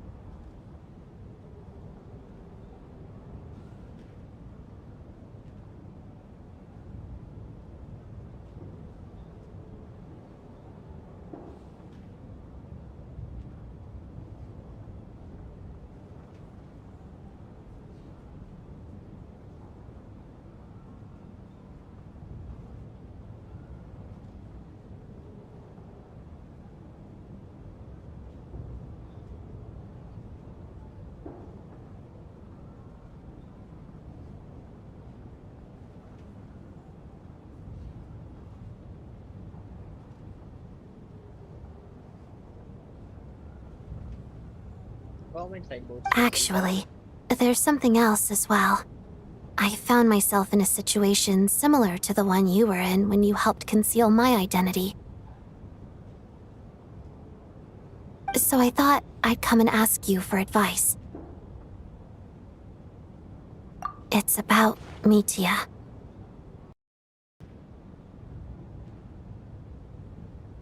Before all of this, the last time I saw him, he was dead.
Wait a minute, मैं जरा कुछ चीजें चेक कर रहा हूँ, चेक कर लूँ.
As I'm sure you know, my goal as Lelek was to stop Project Stuja.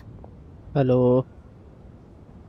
Well, when I found out the tech lead for the experiment behind Project Stuja was Mitya, I immediately started planning to track him down and threaten him to back out.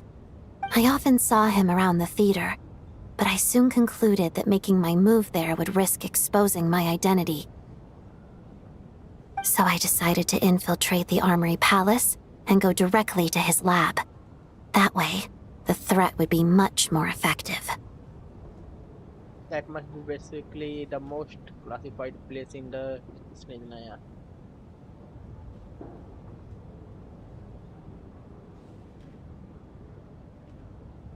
Well, I suppose there was a bit of luck involved. But I am a Fatus, so I already had some familiarity with the build. But when I finally made it to his lab, Mitya seemed to be dead. I checked his breathing and his pulse. He had no vital signs whatsoever. I thought maybe another anti-Project Stuja activist had beaten me to it, and chosen a much more brutal method. So I made myself scarce. That's why you were so on guard around Mitya that first night here. Yes. When I saw him sitting in the audience during the performance, I could barely contain the shock. To me, it was a miracle. Somehow, he'd come back from the dead. But then, the murders started happening and things got so complicated that it wasn't really at the front of my mind. That is, until Mitya himself said there must be a dead person among us. Then, I couldn't ignore it any longer. And yet, you thought that bringing it up right away would single Mitya out.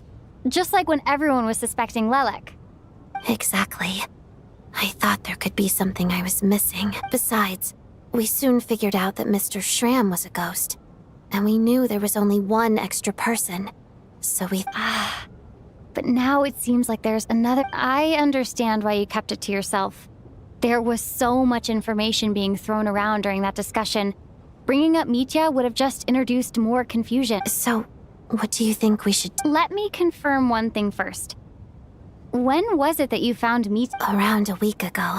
Sometime in the afternoon. A week ago?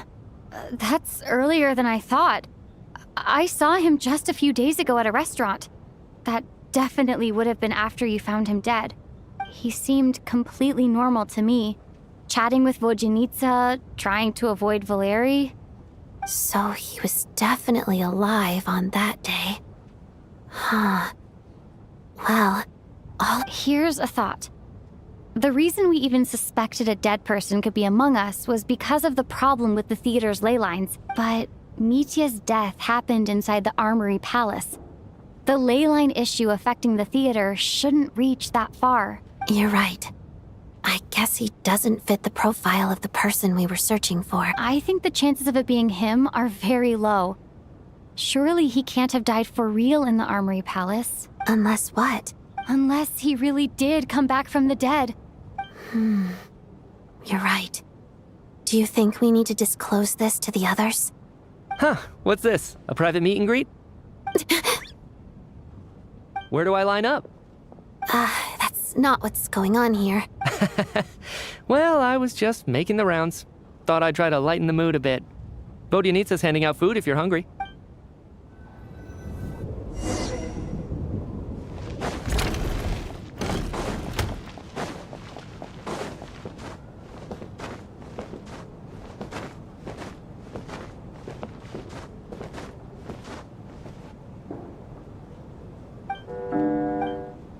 What is going on with this storm? Could it be connected to that monster that just arrived in Snezhnaya? I almost hope it is. Her Majesty the Tsaritsa left to vanquish that beast herself. We just need to wait for her triumph. Do you think people still feel the cold after they die? I'm wondering about Shram. Oh, maybe we should have given him a coat before he went out there. Death itself is cold, isn't it? I'm sure the storm will embrace him. Well, I hope he has a safe journey. I'm going to miss him, I think.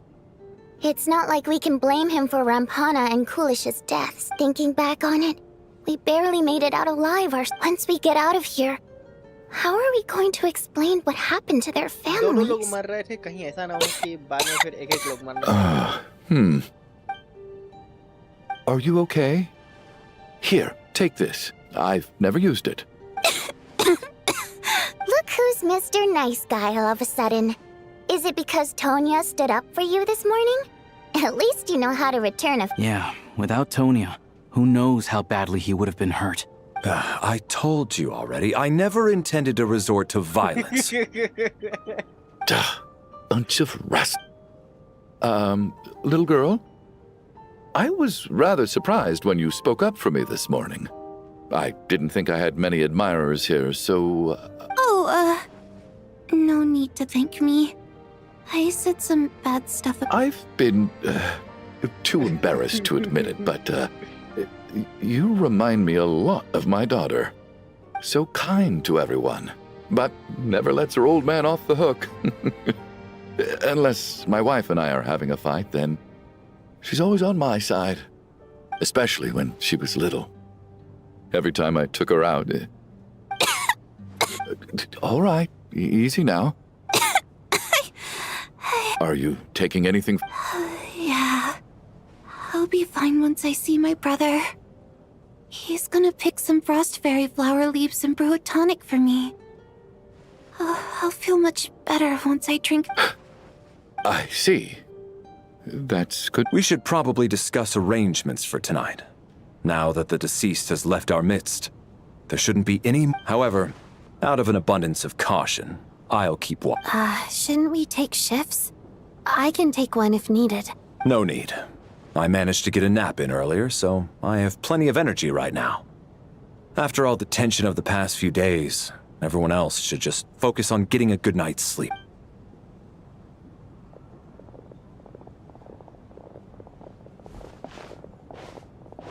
What a long day. This whole situation, but Valeri's right. I should just try to calm down and get some rest. फिर पहुंचे उसी nightmare में. She's awake. She's awake! Get over here, you big lug, and take a look! If you must call me something, call me Mr. Door. The Black Mist is coming. You need to go. Are you all right? Can you walk? We just got attacked by monsters on our way up. That Mr. Door fellow protected us. He just seemed to come out of nowhere. Not much of a talker, but when it comes to taking down monsters, that man... Curses! The Black Mist is catching up to us. We need to keep going. Mr. Door, I don't believe I've ever seen you around here before. Why is that? There's no need to try to get to know me. Mr. Door! Looking for trouble! Get rid of them! I can just push these ones off. Oh. Well, anyway, we're lucky to have you here. Thanks for saving us earlier. No need to thank me. This is where my duty lies. Get a lot of that! What the? What the? What the? What the? What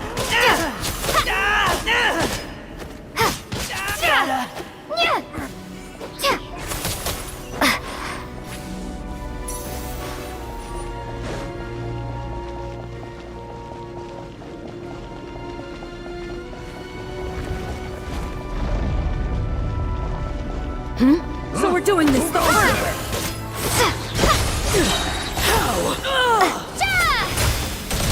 Just you!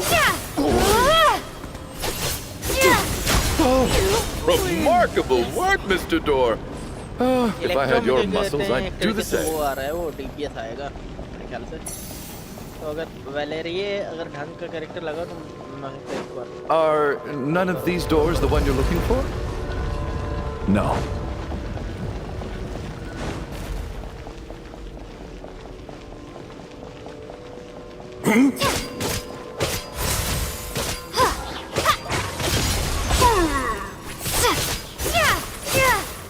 Like you can see, it's like My command! Cross! And case! How could this be?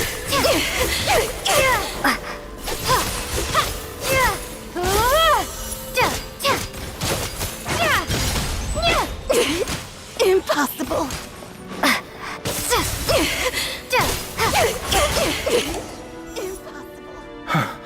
I'm so exhausted. And the black mist is... Wait, look! There's more monsters down there. Are they coming from within the black mist? No, no! They're gaining on us! Quick! Mr. Door, what are you doing? We need to get out of here. They're coming! Found it. This is my door. What? You mean you're going to stay here? I am a door. This is where my duty lies. So he means the door for closing, not for... No! You saved us. We can't leave you behind. You must keep going. A door can only keep things out for so long. You must make haste. Oh, you're right. Let's go. We can't let Mr.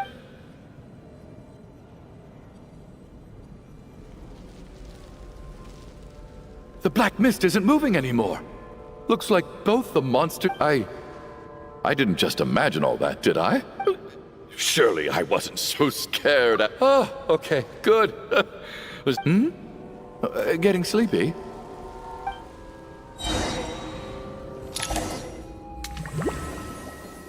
Don't tell me कि वेलरे मर गया.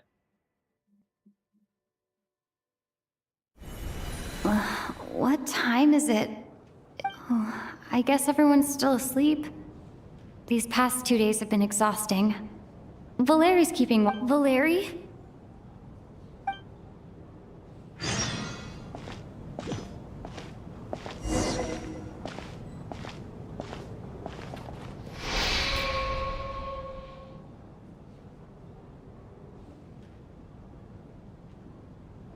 Wake up! Everyone! Just like the last 2 nights. No clear cause of death.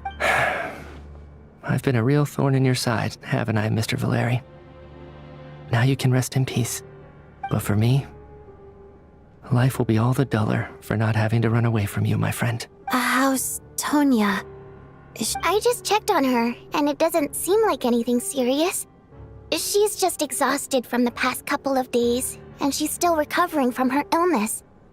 That means Valeri was the only one who died last night. If Valeri was awake and keeping watch, it would have been impossible to kill him without waking everyone else up. That much is certain.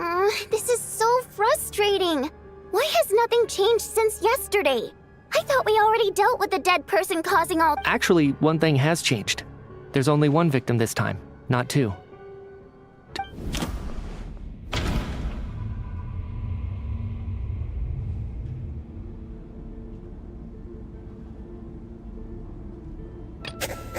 But, Mr... Can a death at night... After the deceased Shram left, it's a reasonable conclusion. Oh. The number of people who die each night is equivalent to the number of dead among us. That's your... Exactly. We identified Mr. Shram, and the night after he left, the death toll dropped from 2 to... By that logic, there must be one more dead person. Another one? But there was only one person unaccounted... Having an extra person was definitely a cause for alarm. But being one person short isn't nearly as unusual. Someone could have left in the middle of the show, or made it out before the storm hit. Wait a One minute. more dead person among us. If Mitya's theory is right, then what Odette told me seems a lot more relevant. It's just, at the time, we had no reason to think there was more than one dead person. If only we'd taken it more seriously as a possibility, maybe this could have been avoided. पहले left किया था ना उसकी जगह पे. I'm sorry. This is my fault. I had information that could have been helpful, but I held back. I'm partly to blame as well. I was too quick. What is this about? What have you two been getting up... Sounds like there's some big news you've been keeping from the rest of us.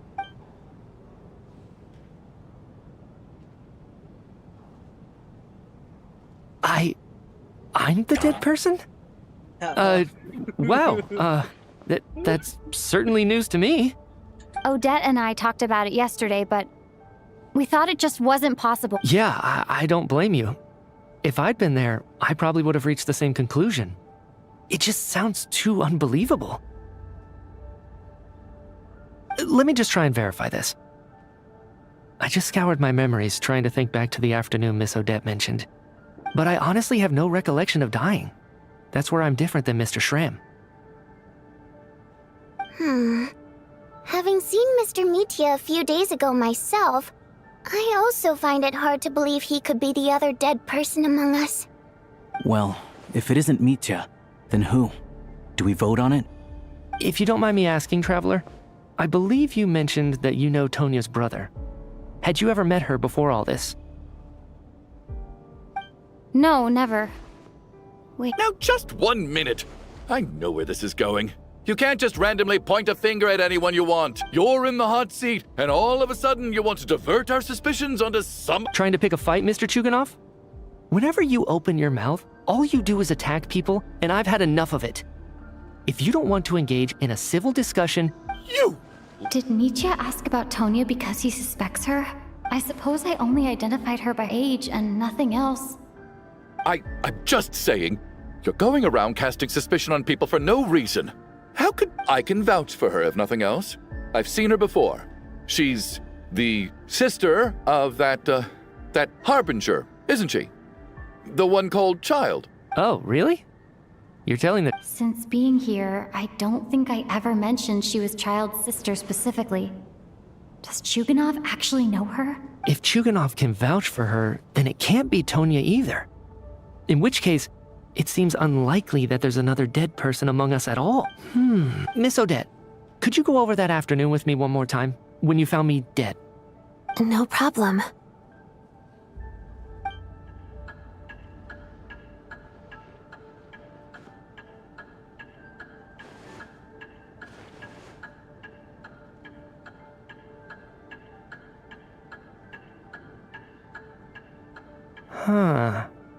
No matter how hard I try, I just can't remember anything about dying.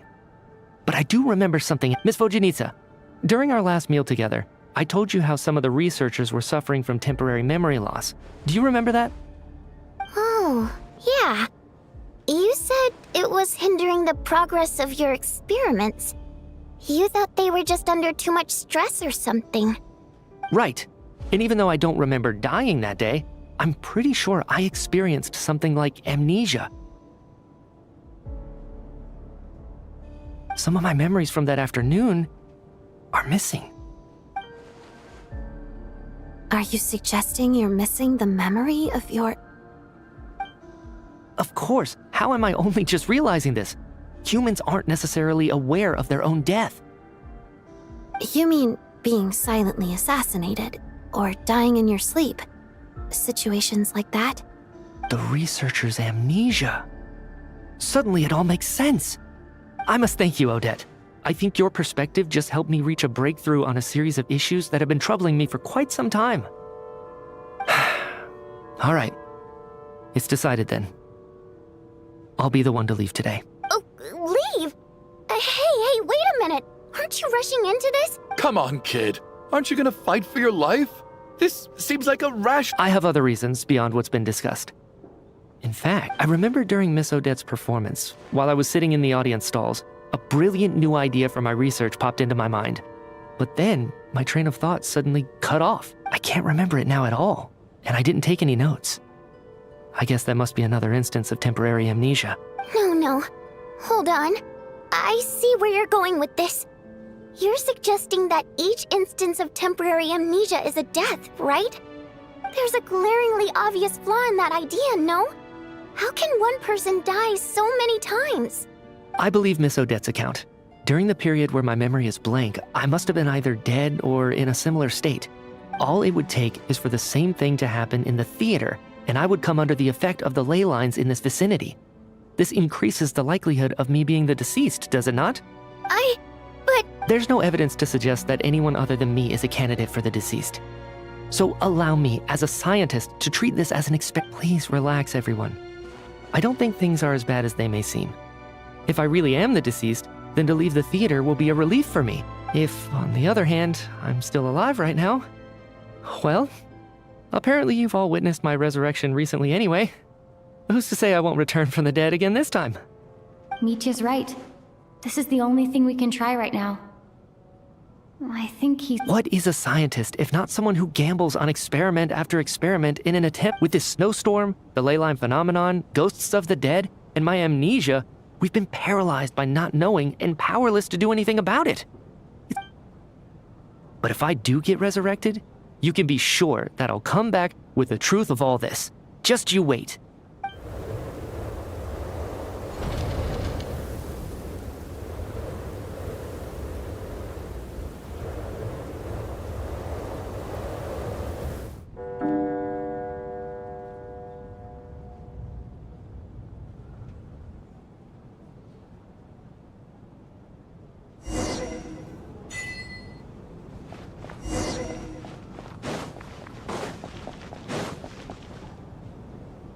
Poor Mr. Mitya.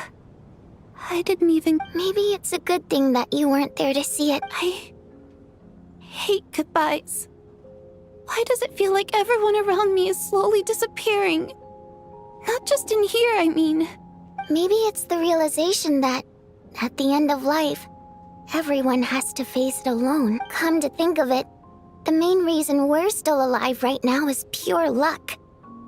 Each morning here, for every one of us, you could take it a step further and say that the same is true outside, too. Who can ever be 100% sure when they drift off to sleep that they'll... If I make it out of here, I'm going to cherish every moment that I'm awake. Without regrets, I feel like a strange sense of anxiety has been quietly growing inside me over the last 2 days. Are you okay? If something's bugging you, let's talk about it. There's only a few of us left here now. After... I have a travel companion named Paimon. Alosha and Odette have met her before. She's been feeling unwell recently. You're worried about her, aren't you? That makes sense. We've been... To be honest, I used to feel like I was just a spectator in this world, watching everything that happens from the sidelines. Maybe it's because I'm a descender? A descender? But with Paimon by my side, over time, I slowly felt my connection to this world growing stronger. She loves eating, sleeping, and having fun, but she's also a great guide. It's her authenticity that makes this whole world feel more real for me. Over the last few days that we've been apart, I've often caught myself wondering, what would Paimon say if she were here right now?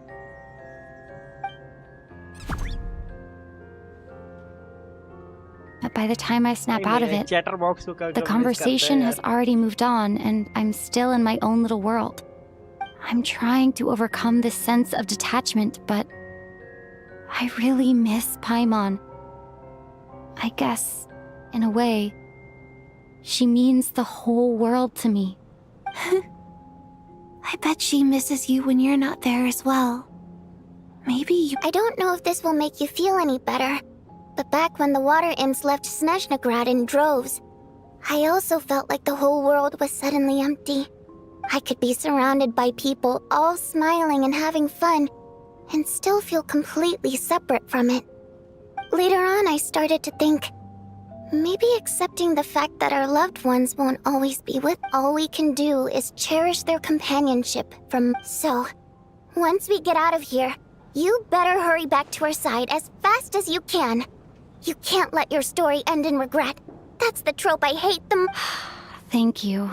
That's But Vodyanitsa, if you hate goodbyes too, why didn't you leave with your people? That's just the choice I made.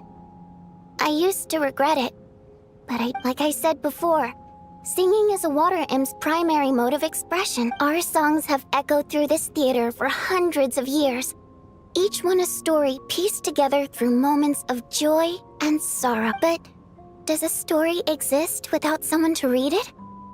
To me, so I made the choice to stay. That way, there would still be someone left to sing these songs and listen to their stories. Otherwise, they could have been lost. Could you teach me how to understand your people's songs sometime? I want to be able to... A fan after my own heart. Thank you, Tonya. How about I sing...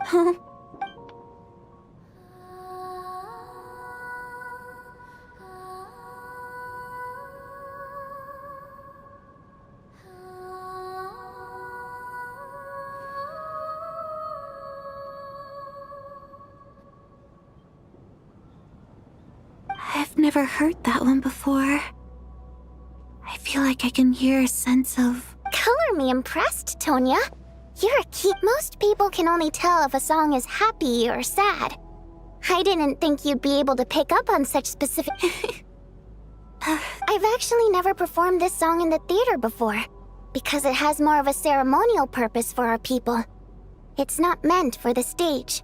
It means something like, may those we have lost watch over us, and follow this song back home in the night, so that we might be reunited once more. No wonder I could hear that sense of longing. You sing it for loved ones who have passed away. It's getting late, Tonya, and you're not well. We should all turn in early. Okay, but, Of course. Anything for my #1 fan.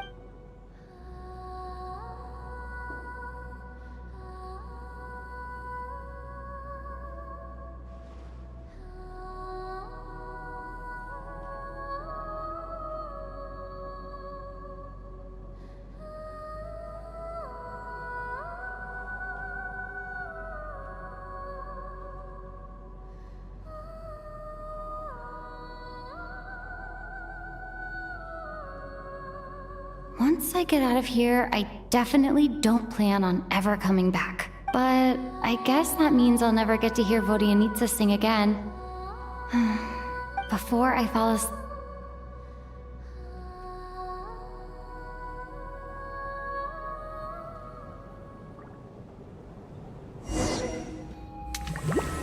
Again.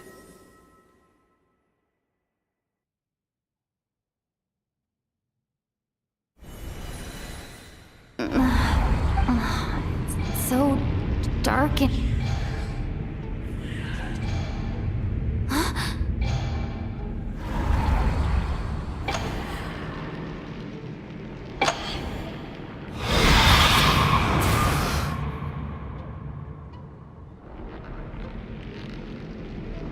Return, O spirits. Fulfill your oath of protection.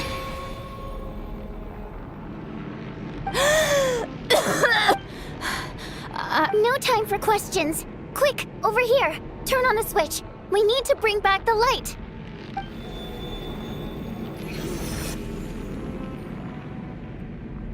All right, we're safe.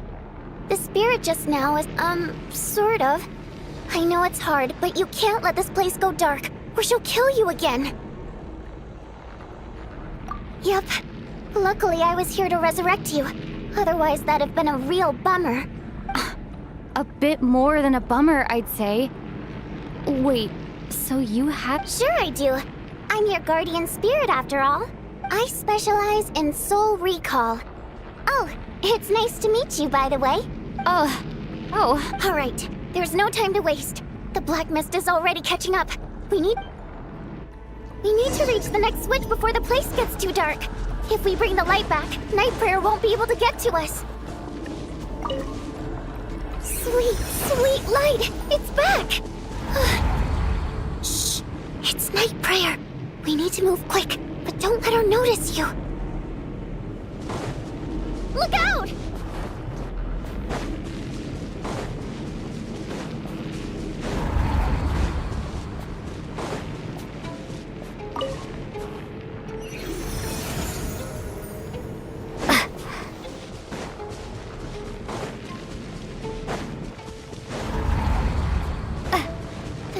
Which is over there.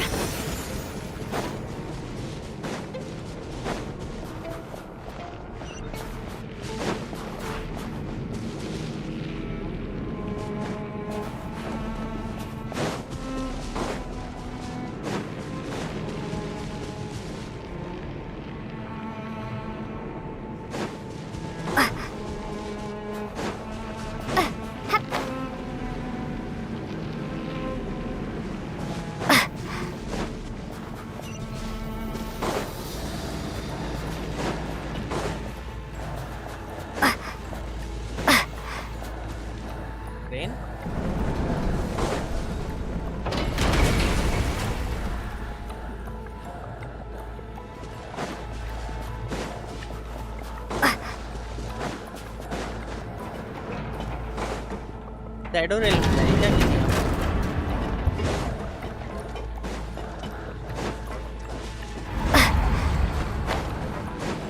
No! Nightbringer is here too! This can't be the only path. Let's head up there and take a look.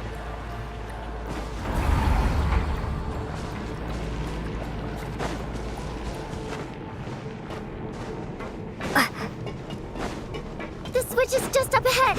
Hurry! It's too dark. We're not gonna make...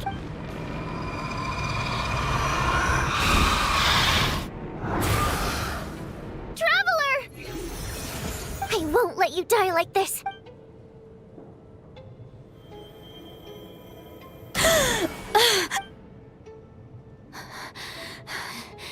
Dying is definitely not a pleasant experience. Great. Yeah, thanks. Time for you to get out of here. Quick. What about you? You're not. I can't. I've already been used up. A guardian spirit's skills are finite. I can only resurrect someone so many times. I might not look any different, but my essence has been exhausted. Now, I can go no further. Why didn't you tell me sooner? Because it wouldn't have changed anything. That knowledge would have just burdened you. But go. Now, before...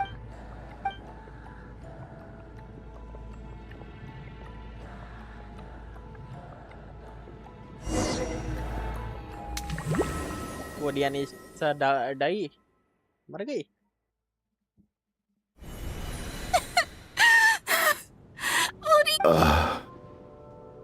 Well, I guess there's no need to inspect the body.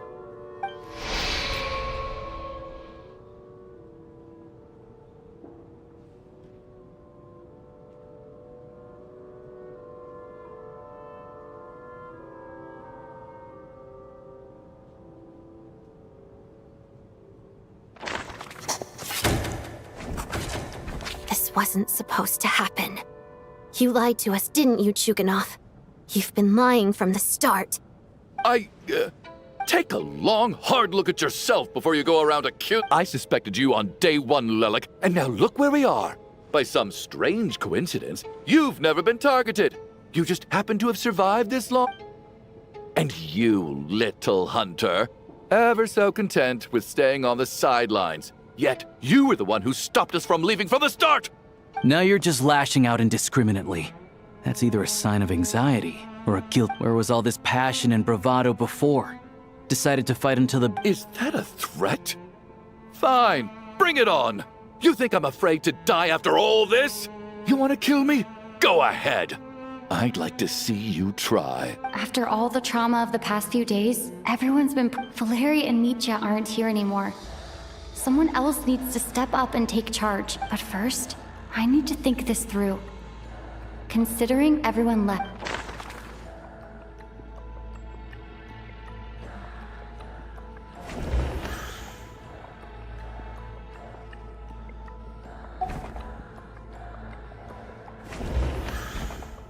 Of those who remain, people are easily misled by first impressions. Now that I think about it, Child's sister was in fact a label I imposed on her due to my own assumptions. But Mr. Chuganov vouched for Tonya's identity yesterday, with basically no...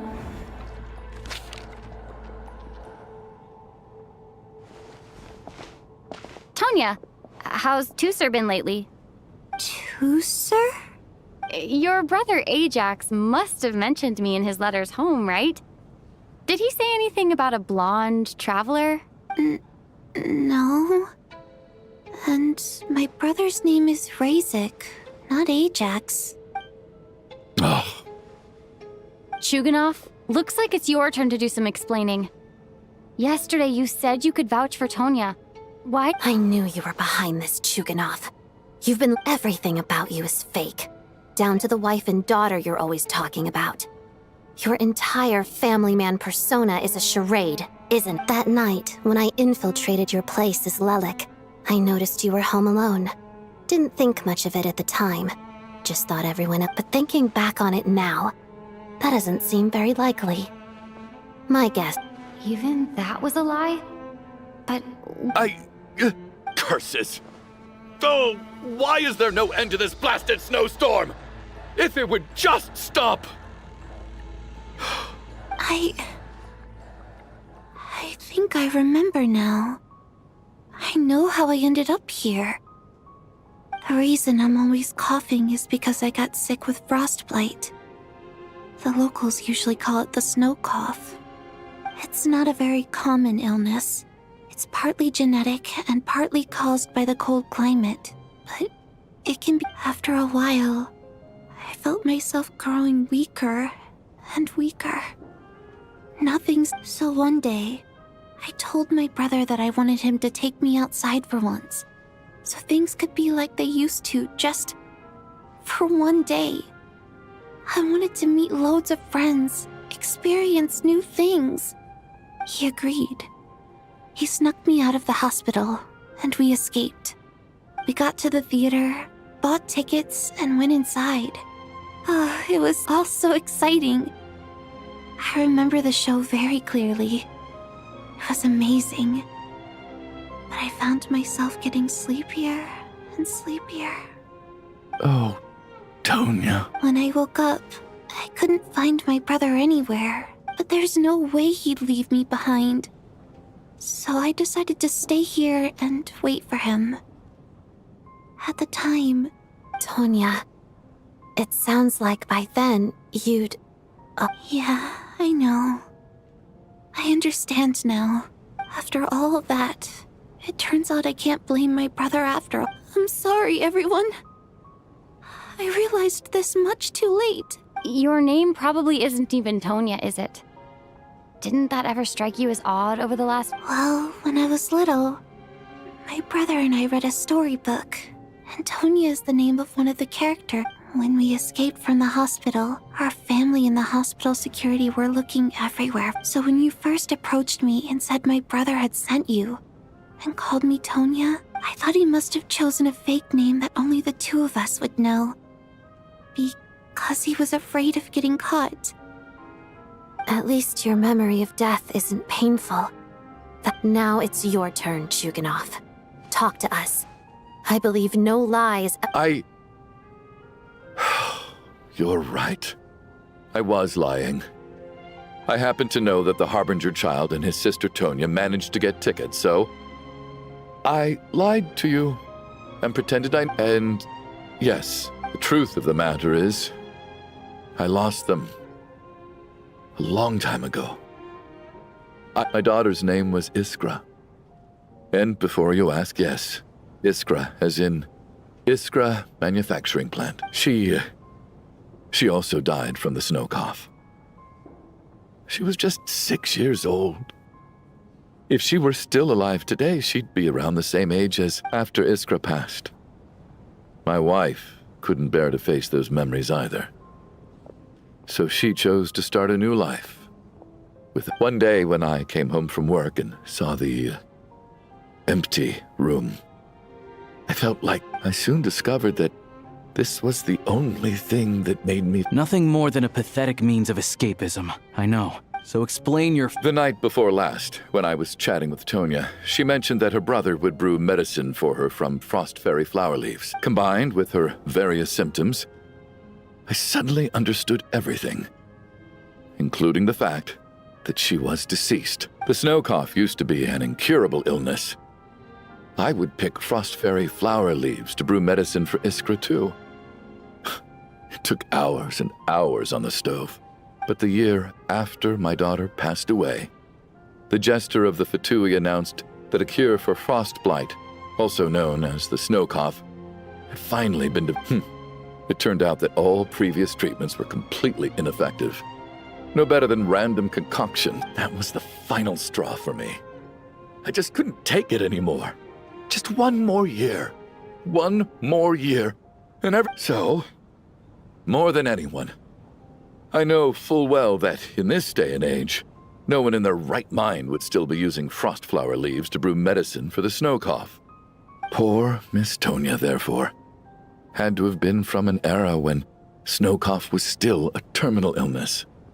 So, you projected your daughter onto her?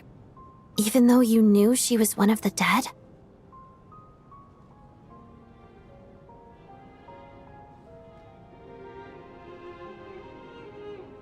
That doesn't make any sense. You knew she was already dead. What did you hope to achieve by— I just don't believe in your crackpot theories. Nor do I approve of your actions. How can you just declare a living person dead and throw them out into that snowstorm? Nitia's gone. My good buddy Shram's gone. And now it's Tonya's turn, isn't it? The others I can make my peace with. But little Miss Tonya, here she is, standing right in front of us, alive and breathing, and fighting her own battles. Yet you're quite— I just want her to live. Once this snowstorm is over, the very moment it stops, I'm going to march out that door and find someone who can fetch the very best medicine for her snow cough. I'll be damned if I'm gonna let you cast her out into the snowstorm before I have the chance to cure her. Not again. Not this time. Not when the cure is right within our grasp. I'd never be able to forgive myself. Mr. Chuganov, stop. I can't let you do this. Tonya. By the sounds of it, you've known I was dead since the night before last, right? I really liked Mr. Valeri, Mr. Mitya, and Miss Vodyanitsa. I'm not happy about that. The reality is, you've been trying to— No! Well, at this point, I'm quite sure that I'm dead. Despite all the bad things that kept happening, I got to meet since the day I escaped that hospital until now. Listen, I'm very fond of you all. If it were only possible, I'd trade my soul to bring back the ones who died. If it meant things didn't have to end like— And that's why I'm not fond of you at all, Mr. Chuganov. It's them that you owe an apology to, sir. Not me. Well then, You're leaving already? It's still early. My name is Patashka. It was nice meeting you all. Feels strange that we're only being properly introduced now that it's time to say goodbye. Tashka.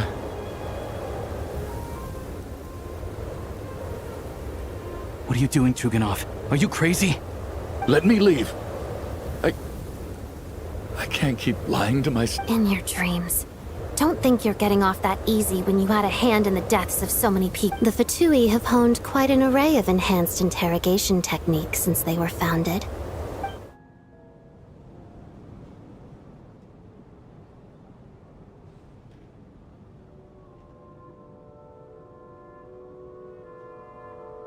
I think we should leave. I doubt this snowstorm is ever going to stop. For all we know, this storm might have destroyed all of Snezhnaya by now. Wait, we finally solved the mystery of the haunted theater today. Fair enough. I don't particularly feel— And yet you won't let me die first. Hey, Chuganov, on a serious note, if we do make it out of here, you should close down that factory of yours. A lot of people are freezing thanks to you. Is this really the time to be discussing my factory? All right, fine. I'll shut— Am I hearing things? There it is again. But I don't understand. The snowstorm hasn't stopped, has it? Should we open the door? Is this it? If whatever lies beyond that door at this moment, it could be something even more terrifying.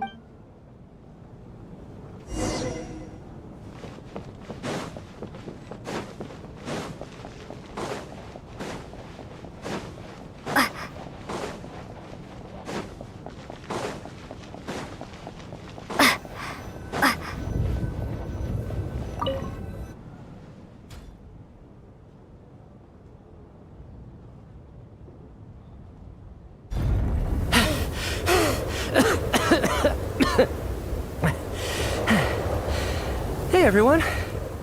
I'm back. How are you doing? Much better, thanks. Whew, it is so good to have you guys here. I was a little worried that the theater would be empty by the time I got back. Let me see. Tonya and Vodyanitsa are missing, which Vodyanitsa died last night. And then you discovered that Tonya was the other dead person. Am I right? Not Tonya. Pitashka. First, tell us how you made it back here. Given the conditions outside, no one should be able to You're right. The thing that got me back safely was a song. I heard someone singing. After walking into the snowstorm, my mind grew hazy. I don't know how long I walked through the storm before my mind completely slipped away. Then, suddenly, I heard the sound of singing. The voice instantly brought me back to my senses, and I regained consciousness. So I followed the voice, searching for the source of the singing. I searched and searched, until finally, just a few moments ago, there was the entrance to the theater. I've actually never performed this song in the theater before, because it has more of a ceremonial purpose for our people.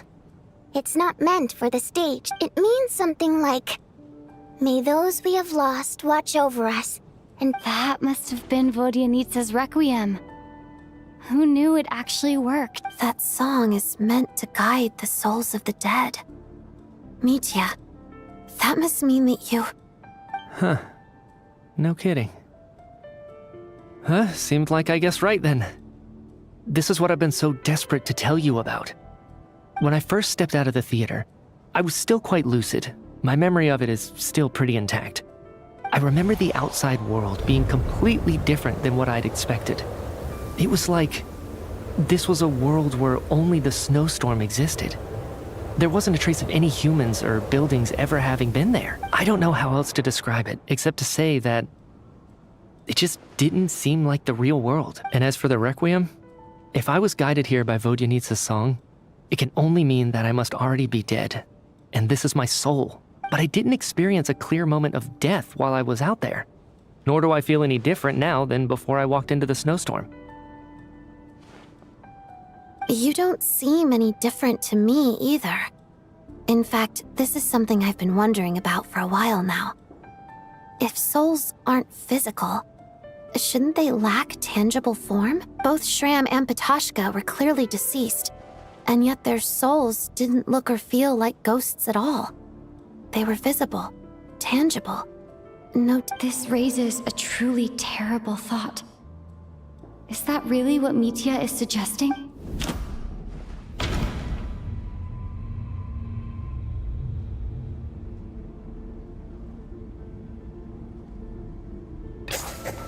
Mitya's soul was summoned back by the Requiem, confirming that he is indeed already dead. Of course, if even the long deceased like Mr. then maybe we've all been dead from the very start. And all of us are now souls wandering the theater.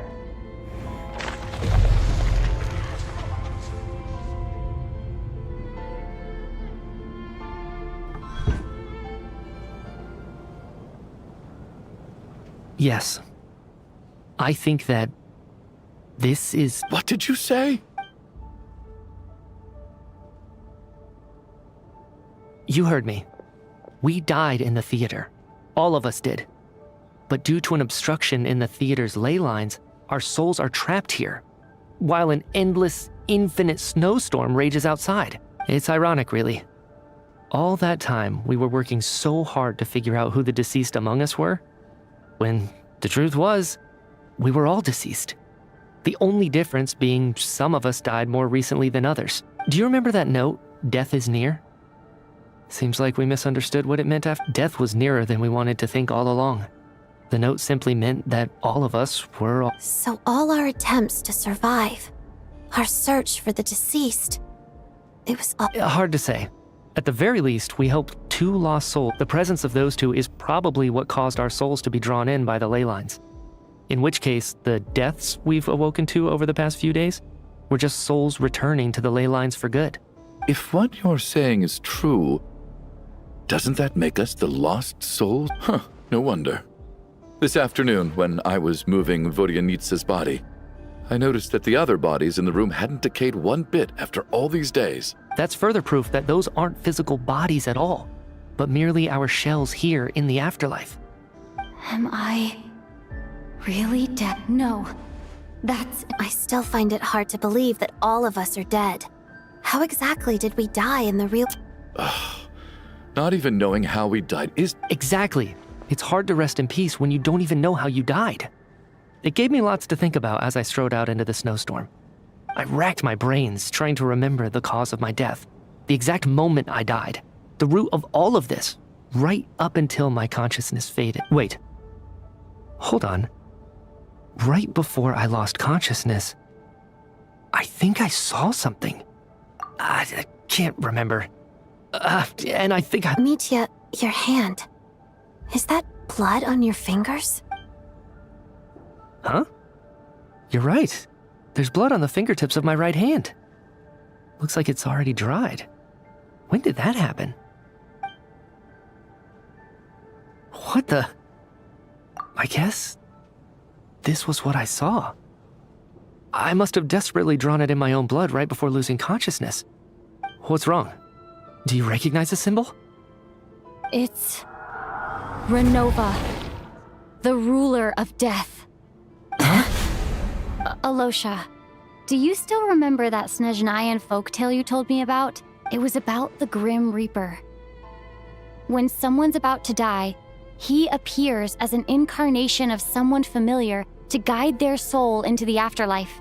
And as soon as you recognize his face, your life is over. I heard a similar tale when I was little. You think the Grim Reaper in this story refers to the ruler of death? That's right. In which case, death is near could also mean that the Grim Reaper is here, disguised in a familiar form. Death, the deceased, and the Grim Reaper? So it's a triple entendre. When I first saw this note, I thought it contradicted the investigation report.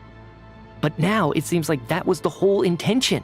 So the Grim Reaper deliberately misled us. Then, we started suspecting each other and searched for the deceased while they hid in... By that logic, the one person most likely to be the Grim Reaper incarnate.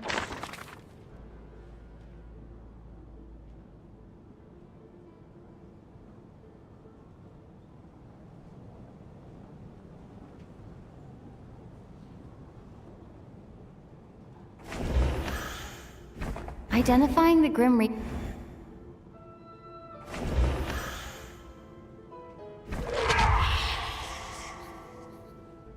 No doubt about it.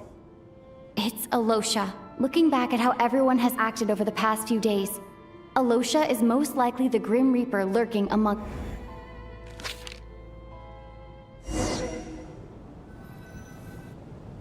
Is it you, Alosha? You were the first to discover the investigation report, and you had plenty of time to slip the note inside to Miss... So? Surely you can't suspect me based on that alone. What if someone else found the investigation report first, slipped the note inside, and then put it back without telling anyone? There's no denying it. The note could easily have been slipped in much earlier than... That's not all. I've also noticed that, although on the surface, Valeri, Mitya, and sometimes I were the ones taking charge of the situation, looking back now, even though you didn't say much, you were always subtly guiding everyone from the sidelines. What do you mean? You were the one who emphasized how dangerous it was outside and insisted we all stay here. It was also you who suggested that we all sleep in the same place. And earlier today, you tried to convince Patoshka to stay. I don't understand why, but it was out of character. So, you didn't understand my intentions, and now you're assuming the worst. Seems pretty He still won't admit it? Fine. Let's see how he responds to the most damning evidence of all. The biggest question I have right now is, if the Grim Reaper is impersonating Alosha, then where's the real Alosha?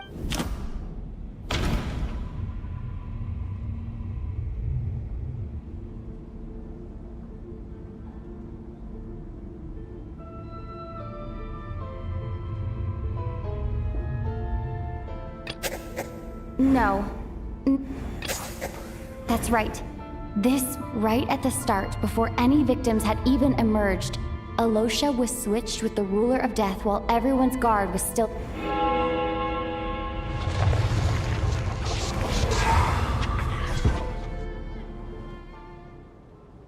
When all this began, right after the performance ended and the snowstorm began to pick up, no one suspected anything unusual. We just assumed we were snowed in. It wasn't until we discovered the bodies the morning after that we realized but it's clear now that the oddities actually started earlier than that, when Dimov walked into the snowstorm and never came back. Right. So Mr. Dimov was the first victim, not Sobolova and Torgov. And if we pinpoint that moment as the beginning of this incident, then one thing becomes clear. Alosha, you are the only person who walked into the snowstorm and came back without the help of Vojanitsa's Requiem. More precisely, Alosha never came back at all. The one who came back was the Grim Reaper. Not bad. Well, since you've backed me into a corner, I suppose there's no point in keeping up the act anymore. Alosha? You're the Grim Reaper? I am no such tired cliché. Mortals should address me as the ruler of death.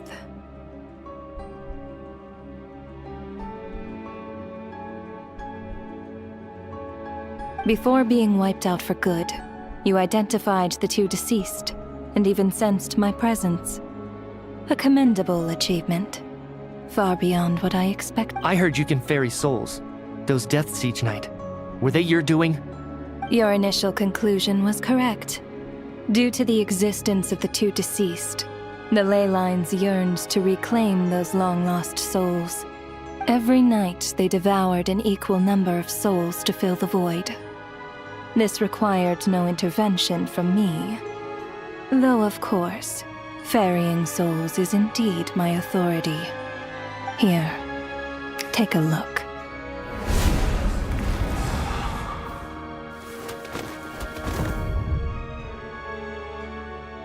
What are you doing?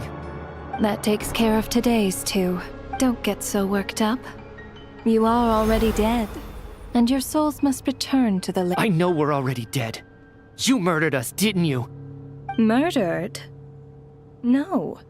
Murder is when mortals usurp my authority. Death is my jurisdiction.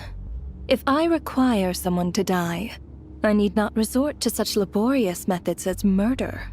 You simply met the criteria to trigger my curse of death. I know about the curse of immortality. So there's another death-related curse too? You cursed us? When? And why would you do such a thing? So often, humans pray to me, begging to know when their death will come, and what form it will take. But few people ask why. If you must have an answer, know that death comes simply because one's time has come. So you're not gonna tell us the truth? Hold your tongue.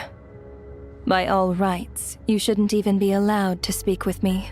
Those angels from the past are to blame for the reckless renovation of the ley lines here. It's made my work on this occasion infuriatingly complicated. Work? So trapping us here, making us watch our friends die, that's just another day at work for you? You clearly have a lot of questions. Fine. As a reward for your remarkable accomplishments over the past few days, I shall answer a few of your inquiries, provided they aren't too unreasonable. After the physical body dies, the soul must return to the ley lines for that person's death to be considered complete. My work encompasses the entire process of death, including, naturally, the guiding of souls into the ley lines, with which you are now so familiar. You must also be rather familiar with Natlan's Night Kingdom, I presume? It was I who supported the creation of the Night Kingdom. It provided a convenient means of guiding the souls of Natlan. Here, too, the ley lines connected to the theater underwent some modifications. The angels hoped to make them capable of accommodating the souls of some special creations. But this actually hindered their ability to accept ordinary souls to some degree. This effect manifested itself after you died from the curse in the theater, leaving you stranded in the afterlife, unable to achieve a complete. But if souls who die from the curse of death fail to return to the ley lines within a short window of time, they will miss their chance for good. Then, they will remain forever suspended between life and death, no longer subject to the authorities of either. So if you don't resolve this matter soon, and see all our souls return to the ley lines before long, we'll escape your control. Mitya is sharp. This must be what Renova was worried might happen, and the reason she got involved to begin with. But if you have the authority to guide souls, why didn't you just show yourself and get it over with? Why hide among us in the form of a lotion? You seek to understand the mind of a god. There, this is a theater, and I decided I wanted to watch a show about death. That's why I encouraged you to take the events to the stage. I found myself getting quite immersed. I suppose the entertainment you provided makes up for all the trouble you've caused me by being so defiant in the face of death. There. Are you happy with my answer? Can't say I am. Really? But it fits the stereotype. Just moments ago, you were complaining about how infuriatingly complicated work is work. I get it. There are times when it's a huge pain, but you just have to get it. That's a rather unique perspective for a human. You are in fact correct. There is a pain point in this case. Due to the obstruction in the theater's ley lines, there is a hard limit on the number of souls they can receive each day, making it impossible for me to ferry all your souls at once. Revealing my identity too soon would inevitably have led to futile resistance, and there was a risk that any souls who chose to run would disappear. Then there was the issue of the 2 lost souls you called the deceased. The way you resolved that quandary was all part of my design. That's what I don't understand. If all of us were souls of the dead, what made their presence among us special? For centuries, they have refused to return to the ley lines, exploiting the issues created by the angel civilization to resist centuries of obsession accumulated during this process. You may think of this obsession as the resentment of the dead, and in this quantity, it was a bomb that could have detonated at any moment. It reached the point where I could not afford to leave it unchecked. But the only way to fix it was to help them acknowledge their own deaths, make peace with their regrets, and willingly walk into the snowstorm. Only then, with my guidance, could they finally return to the ley lines. Otherwise, you would not like to know what the consequences would have been. I vaguely remember seeing Patashka, but in the most terrifying form. Was that in a dream? Is that what would have become of her if she hadn't returned to the ley lines? I see your dreams brought you many revelations. So you see, death in fact grants wisdom to mortals. Souls connect to all things in the world and see the chain of cause and effect between them. It's not anyway. Giving psychological, that is more of an angel's role. It was something I could not resolve directly using my authority, so I decided it was easier to leave the bomb defusal to... Meanwhile, of course, their presence caused the souls of other members of your party to return to the ley lines each night. From where I stand, that was killing 2 birds with 1 stone.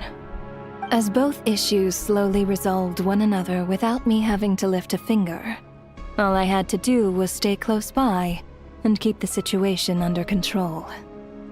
Then, and of course, while I was at it, I thoroughly enjoyed watching this drama, dealing with death from a mortal perspective. Sounds like you had it all figured out, Grim Reaper. I just did the math. You said there's a hard limit to the number of souls the ley lines here can receive each day. It's 2, isn't it? That much is obvious, even to a fool. It's time to review this whole affair. If the ley lines can only take in 2 people per day, I need to go over the deaths from these past...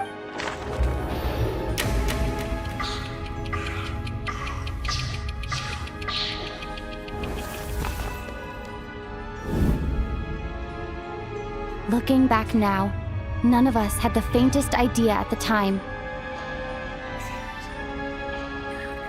From the moment the staff member named Dimov walked into the snowstorm, the incident had already begun.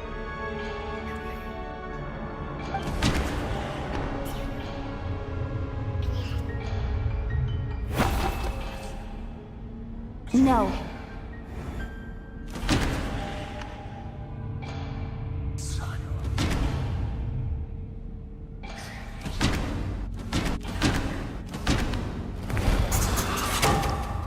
Alosha was the second to walk into the snowstorm after Dimov to investigate. During this process, the ruler of death assumed his identity, making him one of the victims.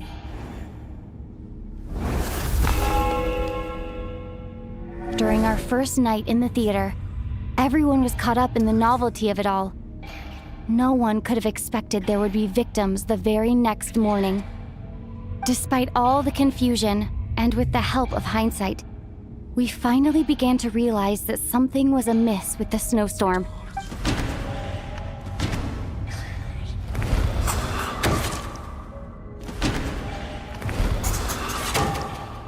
The ley lines devoured Torgov and Sobolova on the first night. At the time, we thought this might be a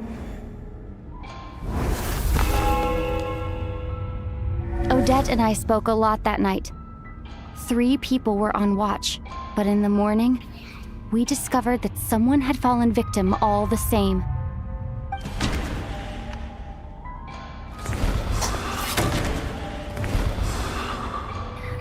The deaths of Kulish and Ranpana caused everyone to stop suspecting Lelek. Unexplainable phenomena occurred one after another, leading Mitya to suspect that we were caught up in a supernatural event.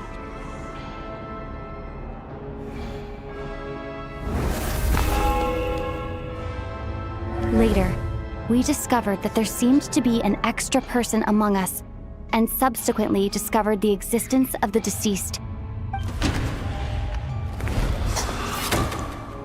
Mr. Schramm realized he was the deceased and walked into the snowstorm to return to the ley lines of his own accord.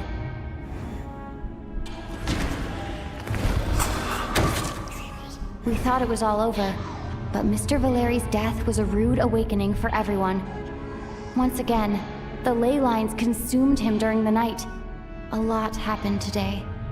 Mr. Valeri's death led us to discover the connection between the number of deceased and the number of victims during the night.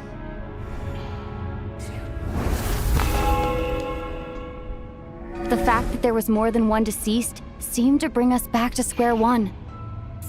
Odette revealed some information she had been keeping to herself.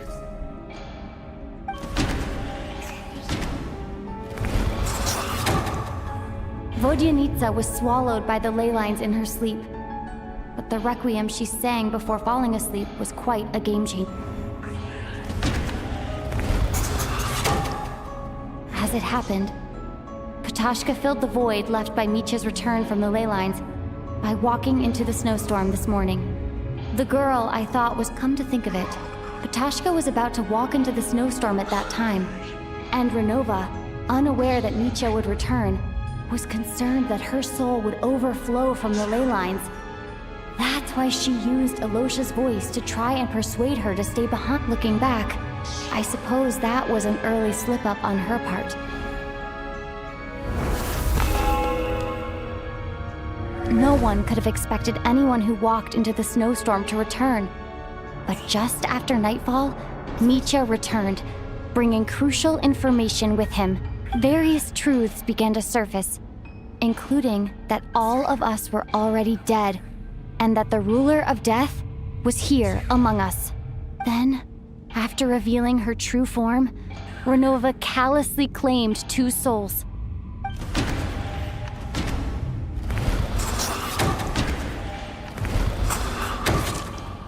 In fact, everyone was already dead by the time we took the photo. And in the days since, we've experienced many more partings in the afterlife. Now, only Mitya and I remain, and the true culprit behind everything still stands before us. In Mitya's eyes, I see the same anger and... That covers everything. Your work isn't finished here yet, is it? The Traveler and I are still standing here, safe and sound. The Water Imp's song threw things off a little, but it is of no consequence.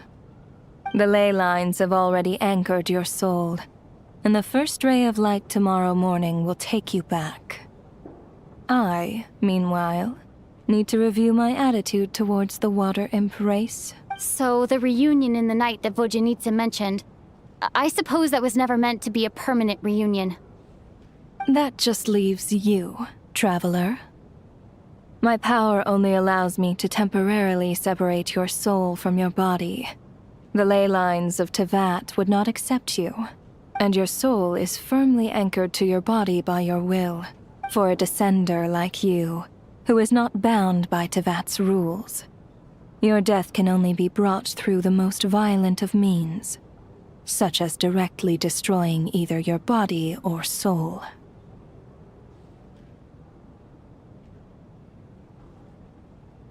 I have no interest in involving myself with Descenders. For now. Although, this may change if Asmodee remains missing. Or you insist on interfering with our... One last question then. All our struggles and sacrifices here, they were meaningless from the very beginning, weren't they? Death abides no reason. Besides, what you call to me, it is nothing more than a self-indulgent charade in the face of death. Mere mortals fantasizing that their actions could reclaim something from my grasp.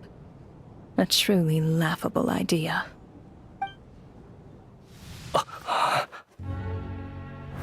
Grim Reaper, you really know how to get on my nerves. I'm not here to ingratiate myself with you. I kill merely because your deaths are necessary. Oh, you've made that quite clear. But humans don't take well to being scorned. Not even by the gods.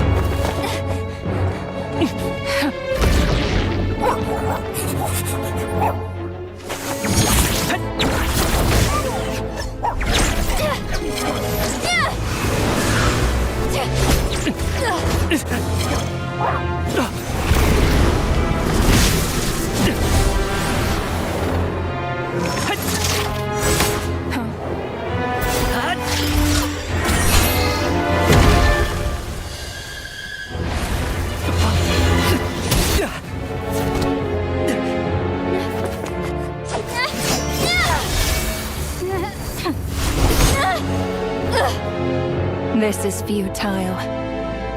You must know that you are powerless against me in my own domain. I suggest that you save your strength. For what? Maybe we can't change it. But if nothing else, we can at least teach you to have some respect for the dead. Audacious.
how are you holding up? What happened to me? How much do you remember? What do you mean? Is the performance over? Has Odette already... Mitya? Oh, I'm sorry. I guess I spaced out there for a second. Remind me who you are? Don't you remember... Yeah, I remember now, comrade. Looks like we guessed right. Just like me when Odette found me at the Armory Palace. For some reason, everyone killed by the Ruler of Death eventually came back to life. Just with one catch. They forgot what happened while they were dead. Odette and the others have already forgotten everything. Why were you able to remember this time? Could this be the reason? You said this is the Ruler of Death's symbol, right? You don't? Huh. Okay, I guess that makes sense. I carved this into my hand in the afterlife, so it's not visible in the physical world. Does that mean I carved this symbol into my soul? What an unsettling thought. Still, at least I get to remember what happened. I suppose it's a blessing in disguise. What about you, though? The Ruler of Death mentioned that you're a descender? Is that why you can remember? A full explanation would get complicated very quickly, but that's essentially it. Well then, now that it's all over, let's figure out what we've learned. The first thing I notice is that everything here is precisely as we left it, right before our deaths. This confirms that time passes differently in the afterlife than in the real world. They say that right before death, time slows down and your whole life flashes before your eyes. That must be how you know you have one foot in the afterlife by that point. Anyway, clearly the few days we spent in the afterlife probably only amounted to a few short minutes in the real world. This also aligns with previous reports of widespread temporary memory loss among the Armory Palace personnel. Now it seems likely that those were all brief deaths caused by the Grim Reaper's so-called curse of death. To those unaware of the truth, dying and coming back to life must feel similar to a short bout of catatonia. This leaves me with a couple big questions. What are the conditions that trigger this so-called curse of death? And why are we resurrected after we die? If nothing else, I think it shows that killing us wasn't her ultimate goal. We still don't know her true reasons for subjecting us to death. Right. This time only got complicated because of the situation with the theater's ley lines. That's why she had to approach it differently. If the previous incidents of amnesia among the researchers are anything to go by, killing us is usually a pretty routine matter. Come to think of it, wasn't I about to note something down before I died? I can't remember what it was, but I think it was something related to my research sorry, Traveler. I'll catch up with you again later. Right now, I have to make a trip back to the Armory Palace. Ma'am, if I may, no one of your description has ever shown up in my investigations into Mr. Mitya's friends, yet you two seem very familiar with each other. Could you perhaps tell me where he was in such a rush to get to? And, by the way, have we ever crossed paths? Forgive the presumptuousness, but I feel a vague and indescribable sense of familiarity about you. I can explain everything. Could you help me gather everyone in the theater in one place?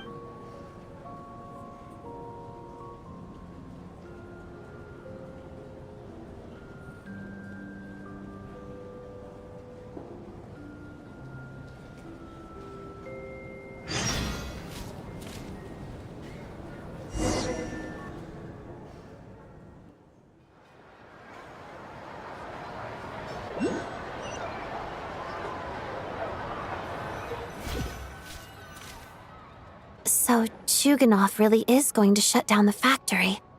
I guess this theater incident actually did us some good after all.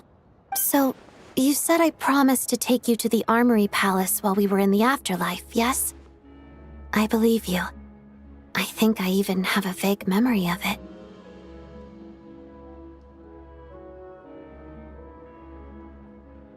Agreed. Let's check in on her first.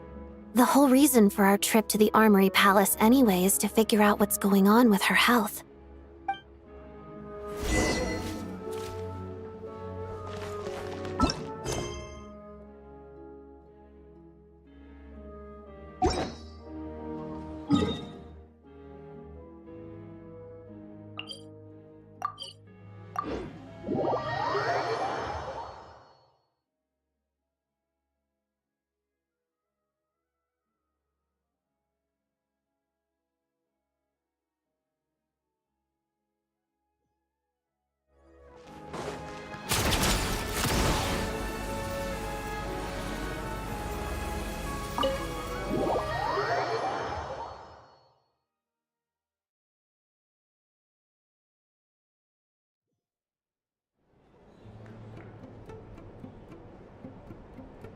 I'm finally back.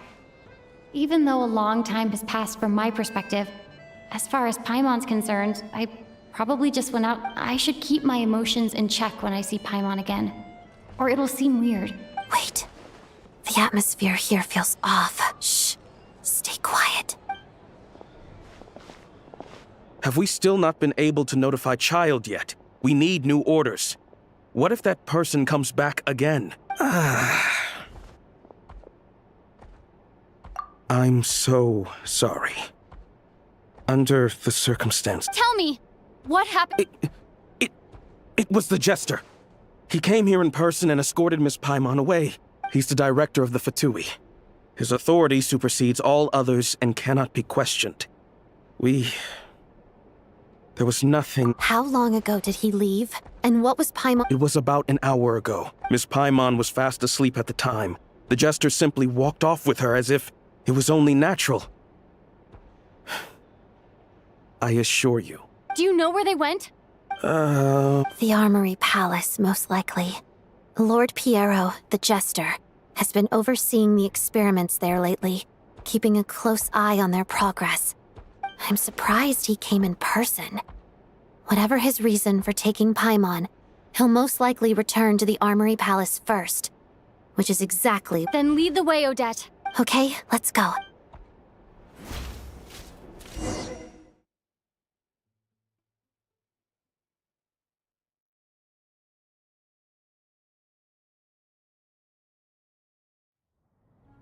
It's just up ahead. Quick, let's get in. No, I'll go alone. You know I'm planning to force my way in. You're with the Fatui, so you should stay outside. I was hardly planning on taking you through the official channels anyway. I'm here to force my way in. Just I may be a Fatus, but I'm also Lelik, enemy. Paimon's safety is paramount right now. With me around, you'll have an extra pair of hands. There might be devices inside that are Let's go. There's no time to hesitate.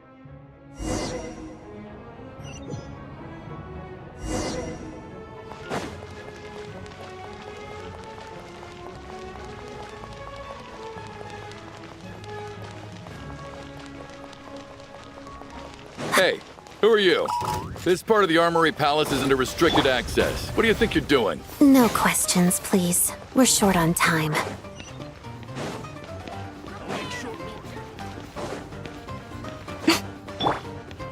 Take a break? I spell your doom.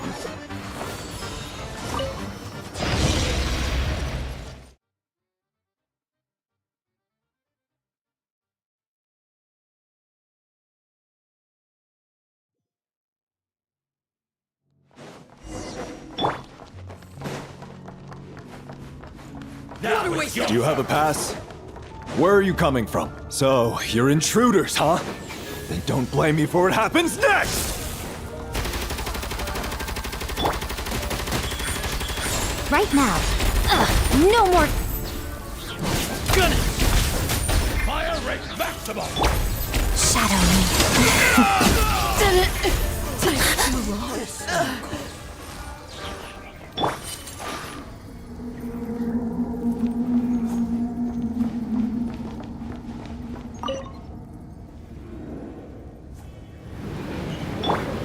The Armory Palace is hidden this deep in?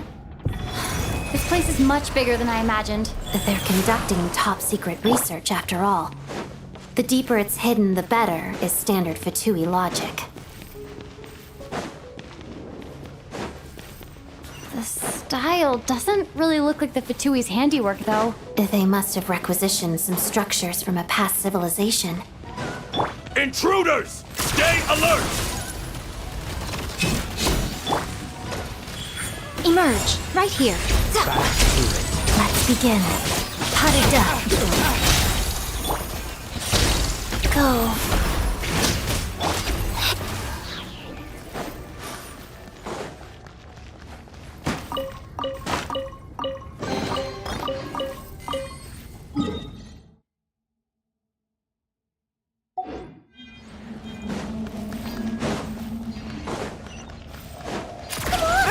Intruders? Don't come any closer! Just what are you guys trying to do here?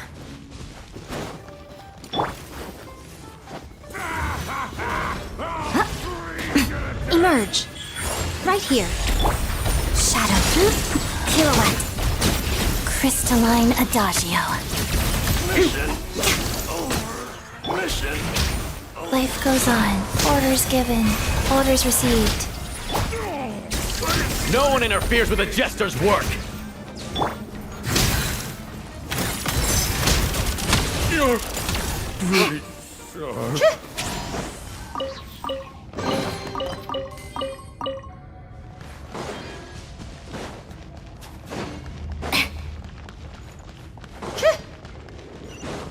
Take a break?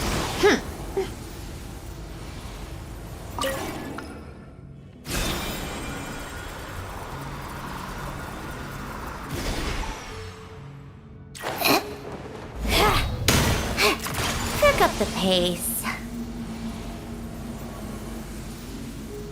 Looks like no one's guarding this place. There's something off about that decoration over there. Look out! Let's deal with these before we move on.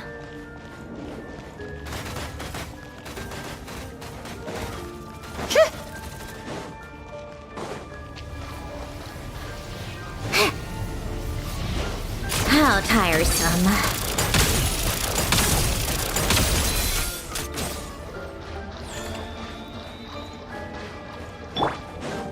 Right now.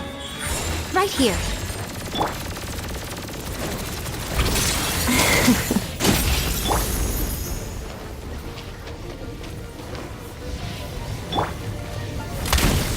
It's dog eat dog! Yeah!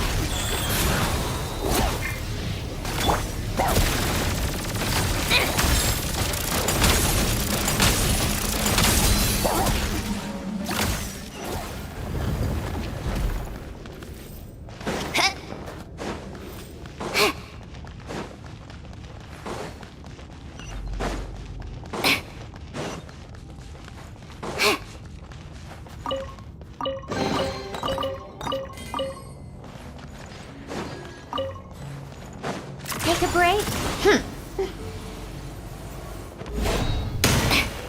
How tiresome. The researchers here probably don't know that we're uninvited guests. Let's try not to hurt them. What's the big star from the theater doing here? That's Miss Odette. She's a member of the Fatui. Don't tell me you didn't know that. Was the whole reason for Project Stuja to support the research here at the Armory Palace? Just what are the Fatui and the Tsaritsa planning?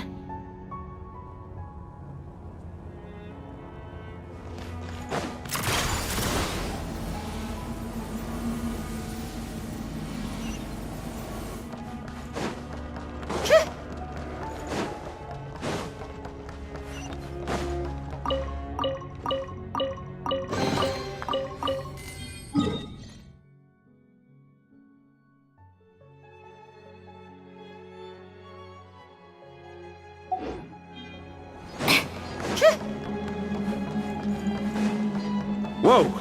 Who are you? Never seen you around here before. Looks like there's no way through here. Maybe using the power of this prism could help?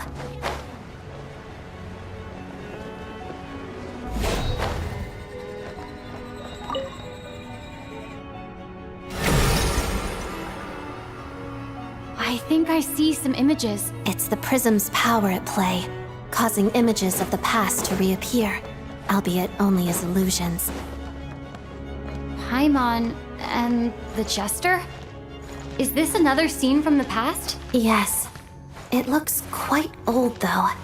I don't think it happened in the recent past.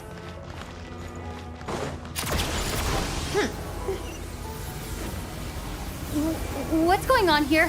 What happened? The source seems to be the Armory Palace. They must have started some large-scale experiment. Wait, what if this has something to do with Paimon? We need to hurry!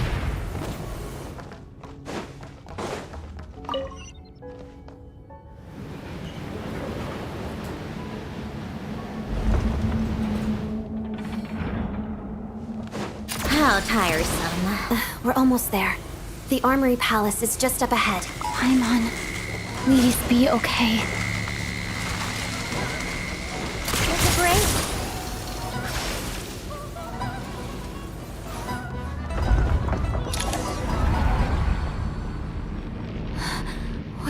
going on? Wait, I remember this feeling. It's the curse of death. No, not now. Why is the... Odette?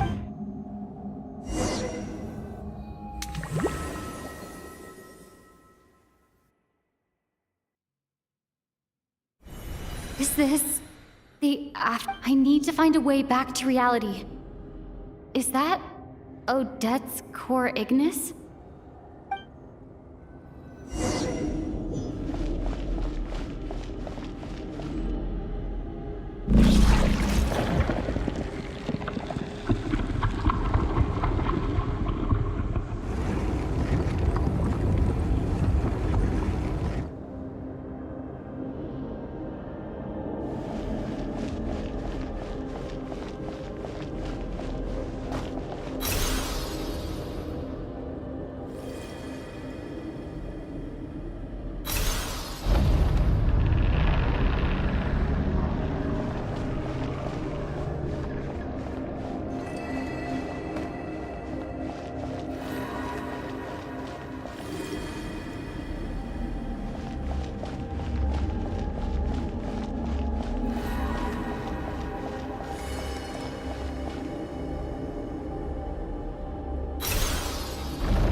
Odette! Odette! No signs of life, but past experience says that she should be resurrected before too long. Did Odette intentionally use her core Ignis to guide my soul? I feel like something similar happened in a... Thank you, Odette. If not for you, my soul wouldn't have found its way back to my body so quickly, but... I'm sorry. I don't have time to protect you. I have to use the time you bought me to get Paimon back.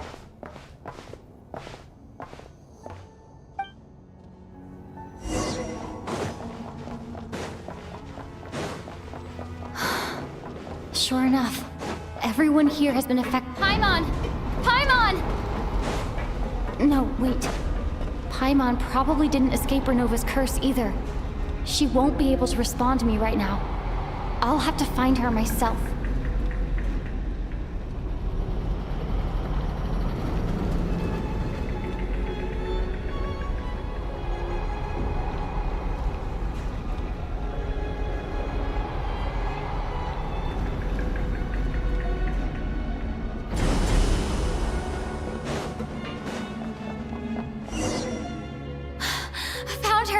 Paimon really is here.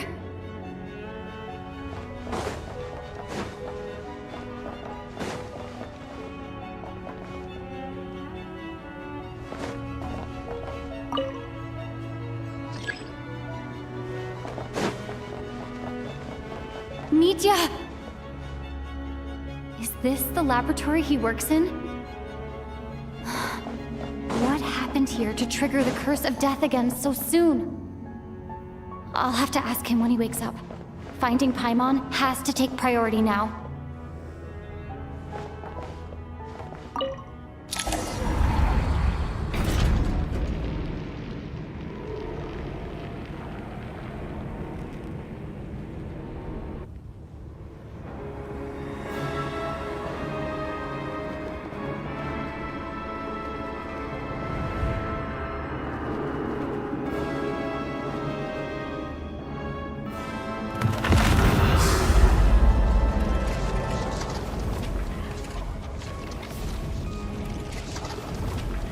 You don't learn, do you? You've already been involved in one mass death, and now you show up at the scene of another. This might have passed for a coincidence the first time, But a second time? Am I to assume you are intentionally interfering in Snezhnaya's affairs? Judging by your expression, it seems that you understand little of what is going on here. In that case, a word to the wise. Do not interfere in Snezhnaya. A civilization that fails to learn its lesson constantly depletes its own worth. It will one day lose any reason for its existence, and as a descender, you are perfectly suited to be the lifeline to which a dying civilization might desperately cling. Consider your No advice needed.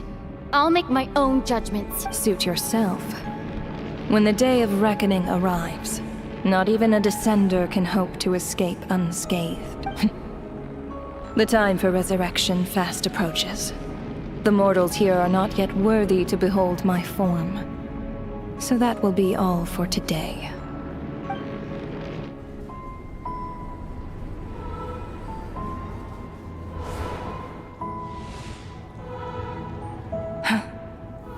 That thing is coming with me.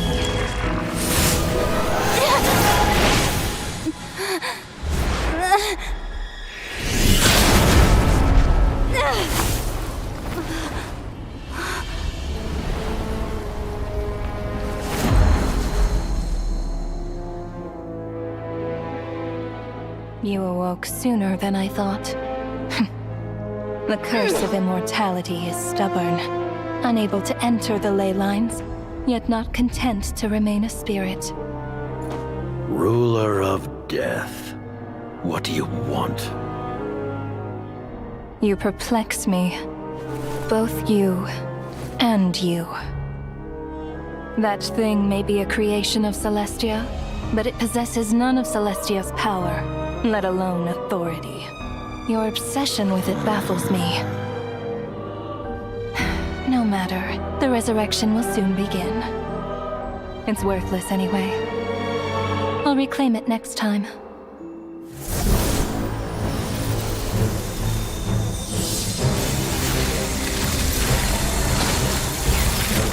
Hey, who says there'll be a next time?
I missed you, Paimon. What are you talking about?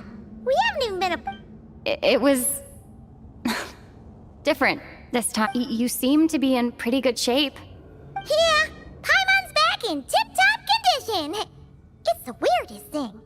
Paimon fell asleep earlier, and when she woke up, she found herself here. The Jester and that guy talking to him used some kind of energy on Paimon. And she could kind of feel it canceling out that other thing that was making her feel unwell. So, Mitya? Apologies for leaving in such a hurry at the theater earlier. I was in a rush to verify some theories. Rest assured that your companion is perfectly safe. We reversed the effects that the experimental energy had on her. The Jester specifically instructed me to do so. I suppose this is our first official meeting, Traveler. I could not let Paimon suffer in her condition for a moment longer, and so I simply took her without explanation. I hope you do not mind. But why would a big shot like you care about what happens to Paimon? As I said when you first arrived in Snezhnaya, we once spent some time together in the distant past. Oh yeah, you did mention that. And Paimon did think you seemed strangely familiar the first time we met. I'm afraid the reminiscing will have to wait. Mitya, let us continue with the report. What conclusions, if any, did you reach from conducting the final experiment of our energy research ahead of schedule? The good news is, my hypothesis regarding the Ruler of Death has been verified. As for the bad news, I recommend we suspend the experiments and Project Mistelton until further notice. Currently, we have no means with which to make a breakthrough. I say this purely as a scientist, guided by reason alone. I will trust your judgment. We shall put the project on hold until the Ruler of Death has been eliminated. Wait, what are you guys talking about? You want to get rid of Renova? Like, how? By killing her? By whatever means necessary, so long as it removes the threat she poses to us. Until then, everything we do will be in vain. After what just happened, I've ascertained Renova's goal. Or rather, the trigger condition for the Curse of Death. Okay, let's... What she's doing is blocking Snezhnaya's technological progress, preventing us from possessing any means with which to threaten the heavenly principles. Just like the little lapdog she is. So, any ideas, research, or experiments that lead to technological progress can trigger the curse. Just now, for instance, I was set to launch a final phase energy experiment ahead of schedule. If the experiment was successful, we could have achieved a crucial breakthrough. As expected, though, the moment the experiment began, all the researchers, technicians, and witnesses died from the curse. All that effort, not to mention the energy and materials we relied on Project Stuzha to gather for us, went to waste. In the end, nothing was gained. Does that mean something similar happened when we were at the theater? That's right.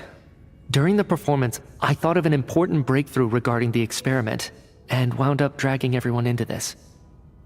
So the nature of the curse seems to be something like... when moments of technological progress occur, all life in the vicinity is taken away.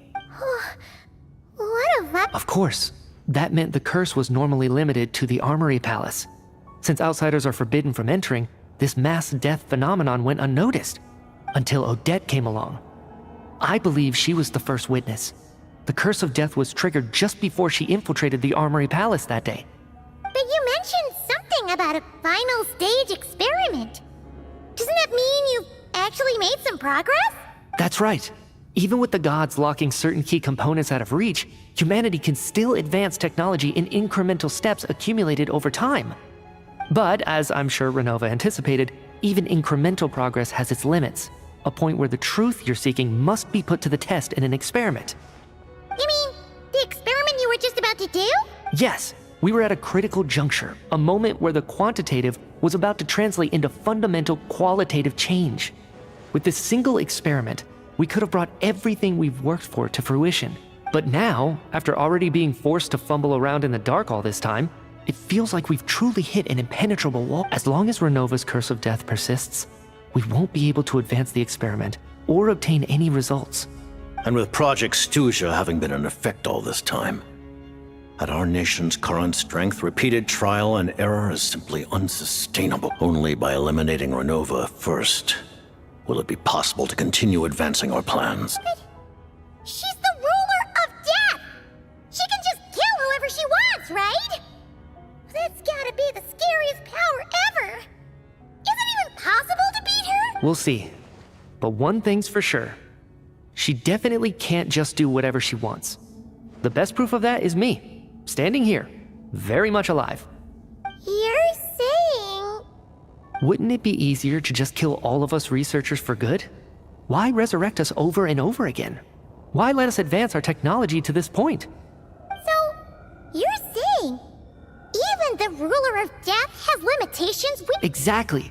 And I think that's where the key to our breakthrough lies. Regardless, the ruler of death has always been an obstacle we must overcome. Indeed, we must face life, death, time, and space. Our goal is the heavenly principle. The Fatui want to challenge the... For a long time, I've had a vague suspicion the Fatui and the Tsaritsa were targeting the heavenly... But hearing the Jester admit it is still a shock. No wonder that Tsaritsa's goal has always been kept a secret from the people. What kind of role... In that case... Lord Jester, I would like to request some leave. I'd like some time to organize my thoughts and go over the data. Granted. Get some rest, put the experiment out of your mind, and take care that the curse of death doesn't affect any civilians.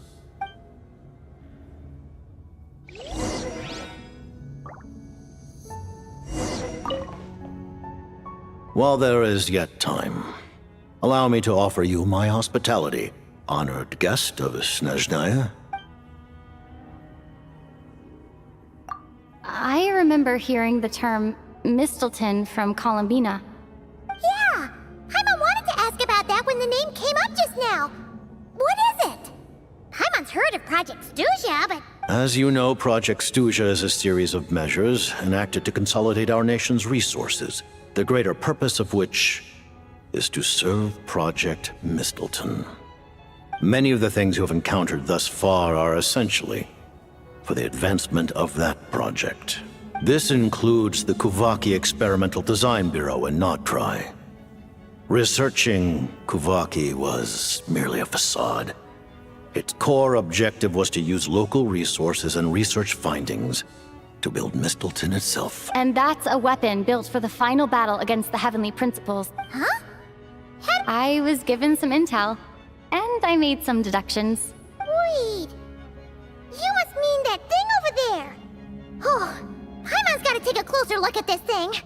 Especially after you guys sent so many people to Notri to work on it! Kuvaki alone will not break through Celestia's defenses, let alone challenge the Heavenly Principles.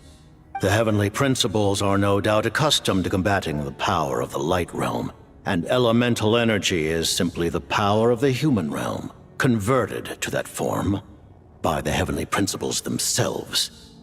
Any attempt to use this power against its creator would be a futile. For now, therefore, we have set our sights on the form of energy associated with the Third Descender and the Stellar Linchpins. This may hold the potential to allow Mistleton to contend with the Heavenly Principle. You could say that by reverse engineering the Stellar Linchpins to extract the energy within, we have obtained a source of anti-Celestia energy. The Kuvaki Experimental Design Bureau, Project Stuja, and the new energy experiments. Huh. So, Project Mistleton is what ties it all together. And it looks like your plan is almost complete. No wonder the ruler... Her Majesty the Tsaritsa has embarked upon an expedition to vanquish a monster. Were it not for this, I imagine she would have been delighted to grant you an audience. Seems like the powers that be in Snezhnaya don't intend to hold my past conflicts with the Fatui against me. The Harbingers have been granted significant autonomy in retrieving the Gnosis. But by the same token, they do not completely represent Snezhnaya's official stance. You read my mind. Speaking of the Gnosis, Paimon's been dying to ask this question since forever.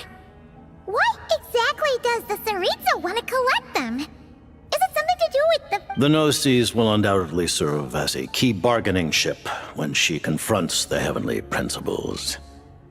Beyond that, you had best ask the Tsaritsa herself. I am not sure if this information is... What do you mean, not sure? Don't you make the rules? taking on the heavenly principles is something most people wouldn't even entertain in their wildest fantasies. Why is the Tsaritsa so Into that today, civilization is nothing but an illusion. Something whose very existence can be negated at any moment. Our civilization may very well be destroyed in the struggle, but as things stand, the heavenly principles could choose to negate our existence on a passing whim. And we must not sit back and accept that fate. Only by changing the state of affairs, only by overthrowing the heavenly principles, can our civilization truly be said to have taken root. Otherwise, the fate of the people of Conria and Hyperborea is a cycle doomed to repeat itself. Accepting potential destruction in return for getting to. Furthermore, perhaps this is still somewhat difficult for you to understand. Are you aware that all the rules of this world are made up of curses? Huh? All of them? Paimon knows about the curse of death you mentioned, and the curse of immortality that you and Dainsleif have. Then, the birth of the Hilly Churls, the rules of Natlan's Ode of Resurrection, those are curses too? Farina's long life seems to stem from a curse placed on her by Focalor as well. Yes.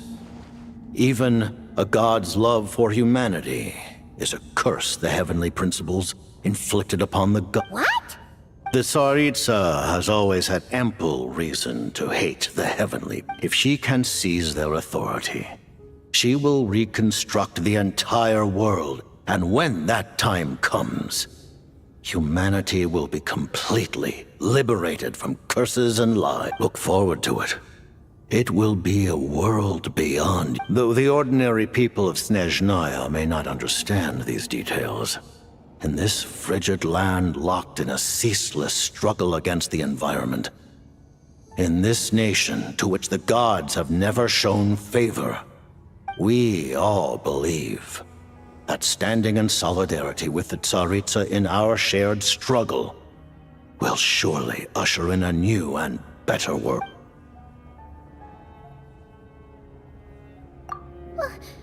Paimon really doesn't remember. He's basically a stranger. You've got to believe Paimon. Allow me to explain. The reason Paimon reacted to the anti-Celestia energy developed by the armor is because she comes from Celestia herself. More specifically, she is one of its creations. Paimon? Oh, right. I was blinded by anger earlier, but thinking back on it, Renova also said that Paimon is a creation of Celestia, but she lacks As you know, the lunar fragments in Nodcry were pulled down from the sky using Fatui technology. But the first application of this technology was in Conria over 500 years ago. I used this technology upon the heavens, and the response I received was none other than Paimon, descending from Celestia. I presented her to the Vinster King, but he took no interest in this gift, nor did it satisfy him. Paimon then took up temporary residence in my palace until, of course, the arrival of the Cataclysm. Wait, Paimon's a little confused.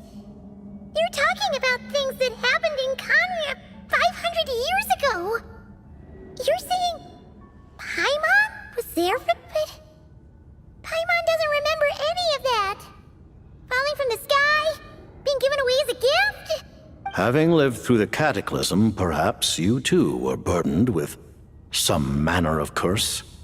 Although, losing your memories would indeed be the smallest price I've ever seen paid. But it's not just her memories from Conria. Paimon doesn't even know how she spent the last 500 years. She only has memories from the past few years. No matter how hard she tries to... What was Paimon like back in Conria? Did she know a whole lot because she came from Celestia? Unfortunately, when you arrived in Conria, your consciousness was like that of a newborn infant. None could say what kind of being you once were in Celestia. During the time you lived in Conria, your personality was no different from how it is now.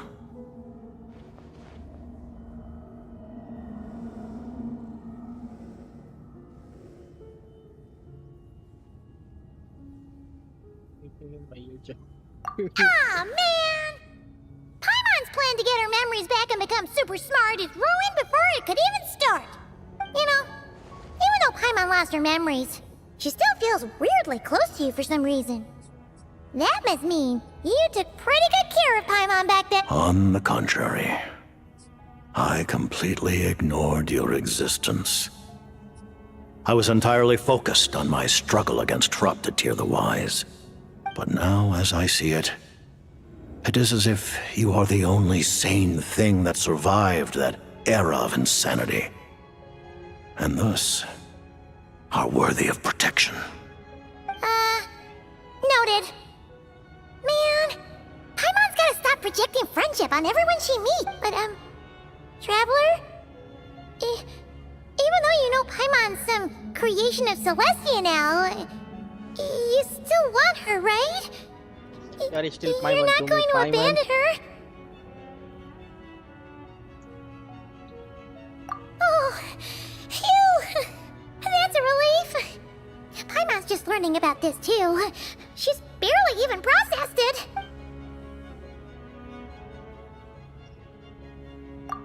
Thank you for telling me so much.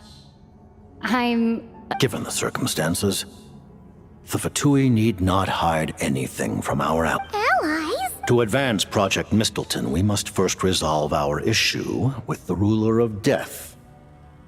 And if I presume correctly, That's right. Ever since she said she intends to reclaim Paimon when we next meet, I figured reconciliation was out of the question. Against an opponent of this caliber, deliberating over our allegiances would waste time we do not have. We must join forces unreservedly with whomever we can, if we are to stand anything like a fighting chance. You're going to challenge the Ruler of Death? Just for Paimon? But Paimon's only... Thank you! Oh, thank you! Oh, gee! Now Paimon doesn't even know what to say! Anyway, Paimon's super touched! The Tsaritsa will return in triumph in short order, and the Fatui shall hold internal discussions regarding the enemy. The time for us to meet again will come. Got it. Thanks for your help with Paimon. I'll be sure to look after her for you. There was just one other thing. Well, it's just a request, really. Paimon really wants to see what this Mistleton thingy you're gonna use against the Heavenly Principles looks like. Of course, Paimon knows it's top secret and stuff, but she... Certainly you may. Whoa! For real? Actually, maybe it's best not... While the technology is not yet fully developed, it has nevertheless reached the stage where Celestia's creations are unable to damage it. In that regard, you may rest assured. Oh. Wow. No wonder Paimon felt so out of sorts recently. Even though I...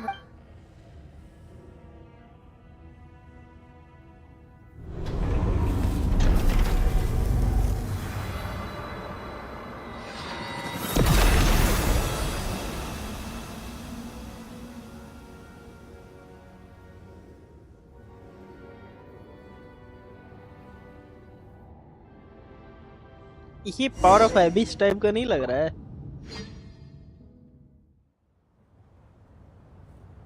लेकिन एक तरीके से कहा जाए तो एबिस मतलब कि power of एबिस भी एक तरीके से पावर ऑफ लाइट रेल्म ही है.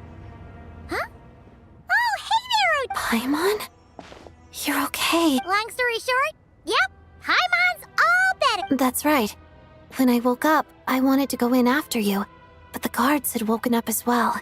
It would have been tough to take them on alone, so I returned the way I came. It was thanks to you that my soul found its way back to my body so quickly. Huh. That actually worked? Nice. I just figured I'd try my luck when that ominous— Really, you should be thanking this thing instead. Anyway, and now that things here are all taken care of, I have other—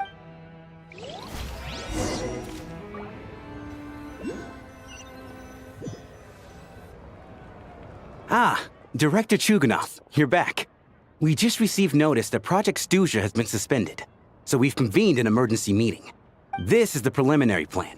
In addition to expanding production capacity, we've also discussed feasible layoff plans to optimize revenue and our calculations indicate that the factory's profits will increase by at least— That won't be necessary. Leave the energy for those who need it. Whether they use it just to get by or to run a business, that's up. Start preparing to halt production and lay off the staff. Make sure the workers are able to land on their feet and that they are duly compensated. Am I hearing you right? Why? After all the tough times we made it through, now is exactly when we should start to turn a profit. I just suddenly don't want to do this anymore. Iskra. Dear esteemed members of the Rokot, given the effects of Lelik's radical actions upon our organization's reputation and social stability, a decision has been made to permanently withdraw this codename from use.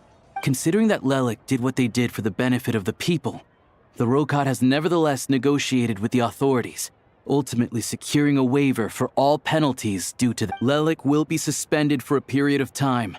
Depending on their future performance, they may be allowed to adopt a new codename and continue acting as part of the Rokot. The purpose of this notice is to remind everyone once again that motives and methods are equally important when even with Project Stuzha's suspension and our interim operational victory, we must guard against complacency and rashness and work to consolidate the progress we have. We act only for the greater glory and solidarity of our nation. May the aurora shine ever on, and the tundra all— We act only for the greater glory and solidarity of our nation. You mean for— Just thinking out loud, I've never seen the Snezhnaya Vecha so light.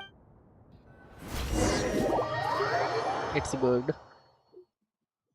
I never once thought I'd come here. But I understand everything now, Rosaline.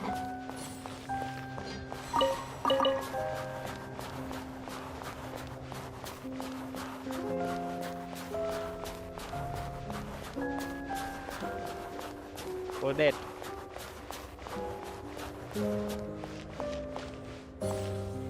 I've seen Spirit Seeker performed many times, including by your mother. Why do you bring that up all of a sudden?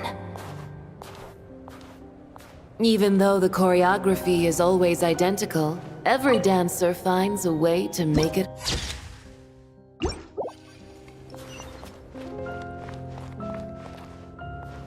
So you actually want to talk to me about ballet? I just think it would be a pity if the dance was lost to history. She didn't teach it to you, did she? That was an unusually subtle taunt for you.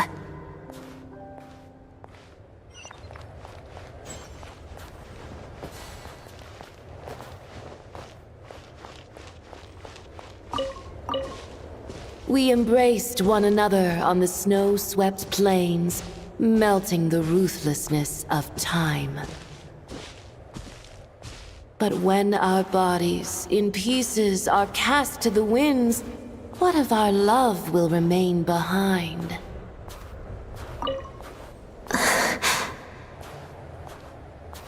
Don't tell me you can't sing. Shush.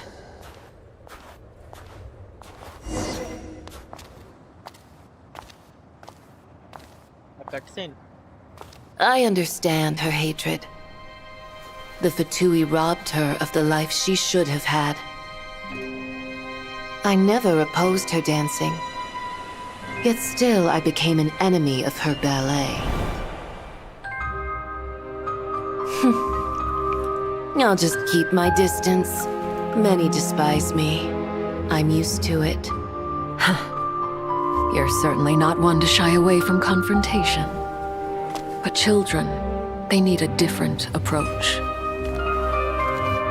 I'm hardly the most maternal figure. Yet she is a child. In my experience, while a father commands authority, he must still yield to love.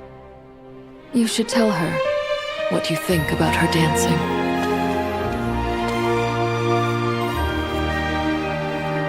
Odette will soon take the stage at the Korolyevsky Theater. This could be your chance. Geonosis secured. It went smoothly. I'll be there. Have them send me an invitation.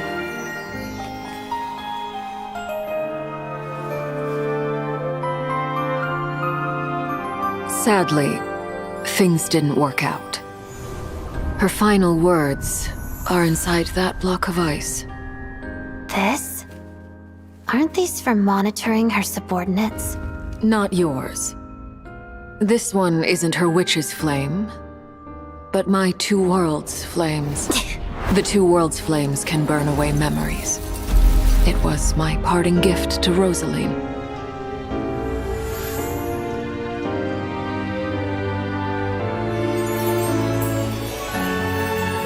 If all goes to plan, she and I will both live to see the Tsaritsa succeed.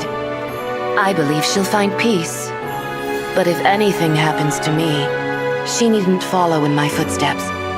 The cryo-energy will fade away in time. Then the two worlds' flames will burn away all memories of the Fatui. She'll be free to dance. She deserves this.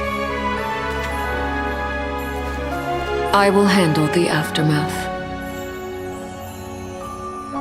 The choice is yours, child.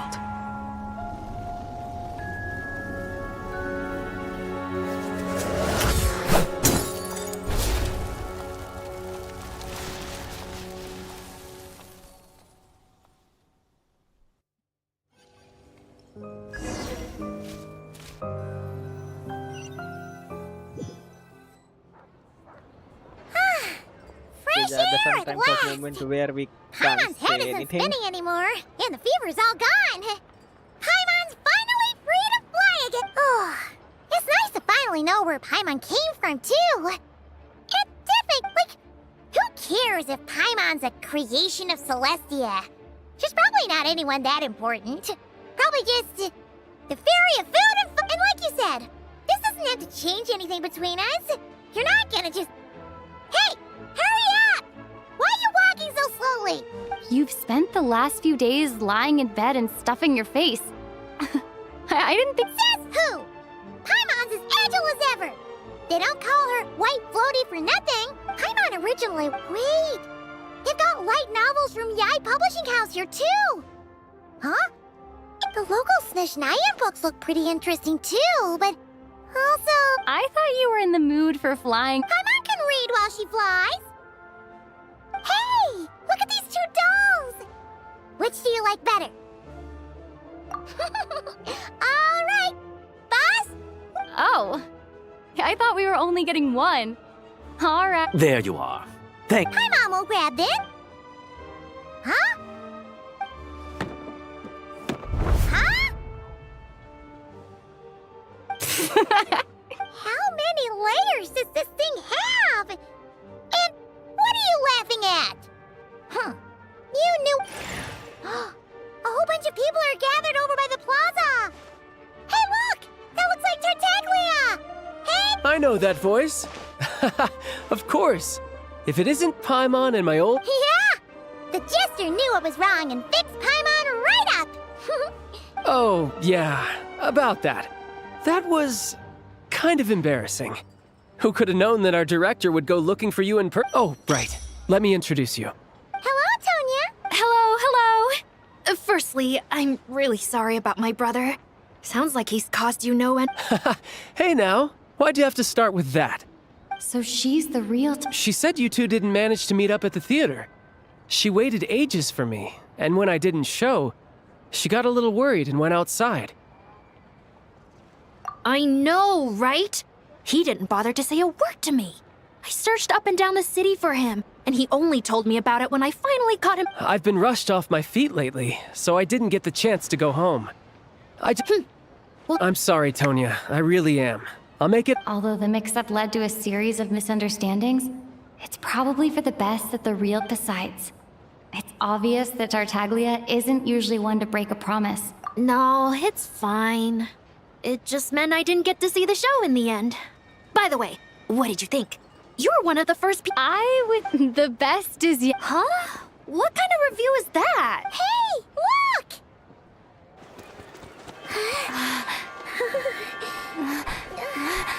Is he gonna perform? Oh, Sarishta's come back. Here comes the Sarishta.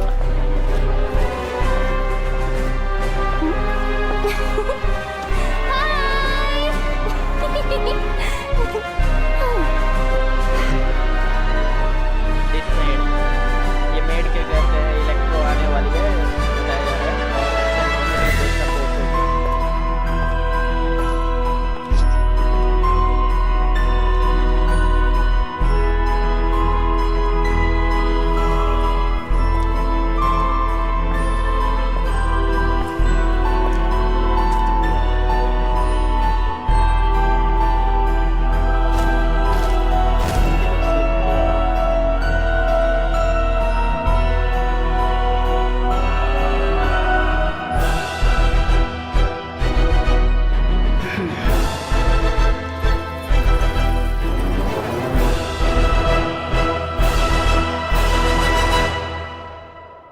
Okay, second part is completed now.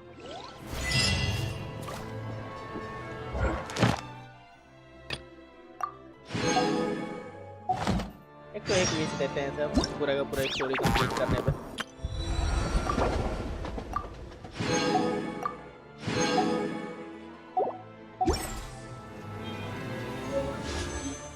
Oh yeah, here comes the gold. Huh? Don't अरे यार काम है.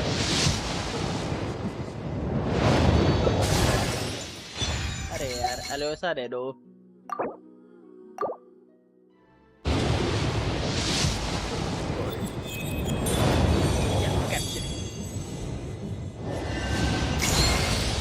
Thanks for all the support. You want an autograph, right? What do you want me to draw next to it? How about a feather? Oh, wait, you're not one of my fans? Guess I misunderstood. Let me start from the top then. I'm Odette, a ballerina with the Korylevsky troupe. Well, thanks for all the support anyway.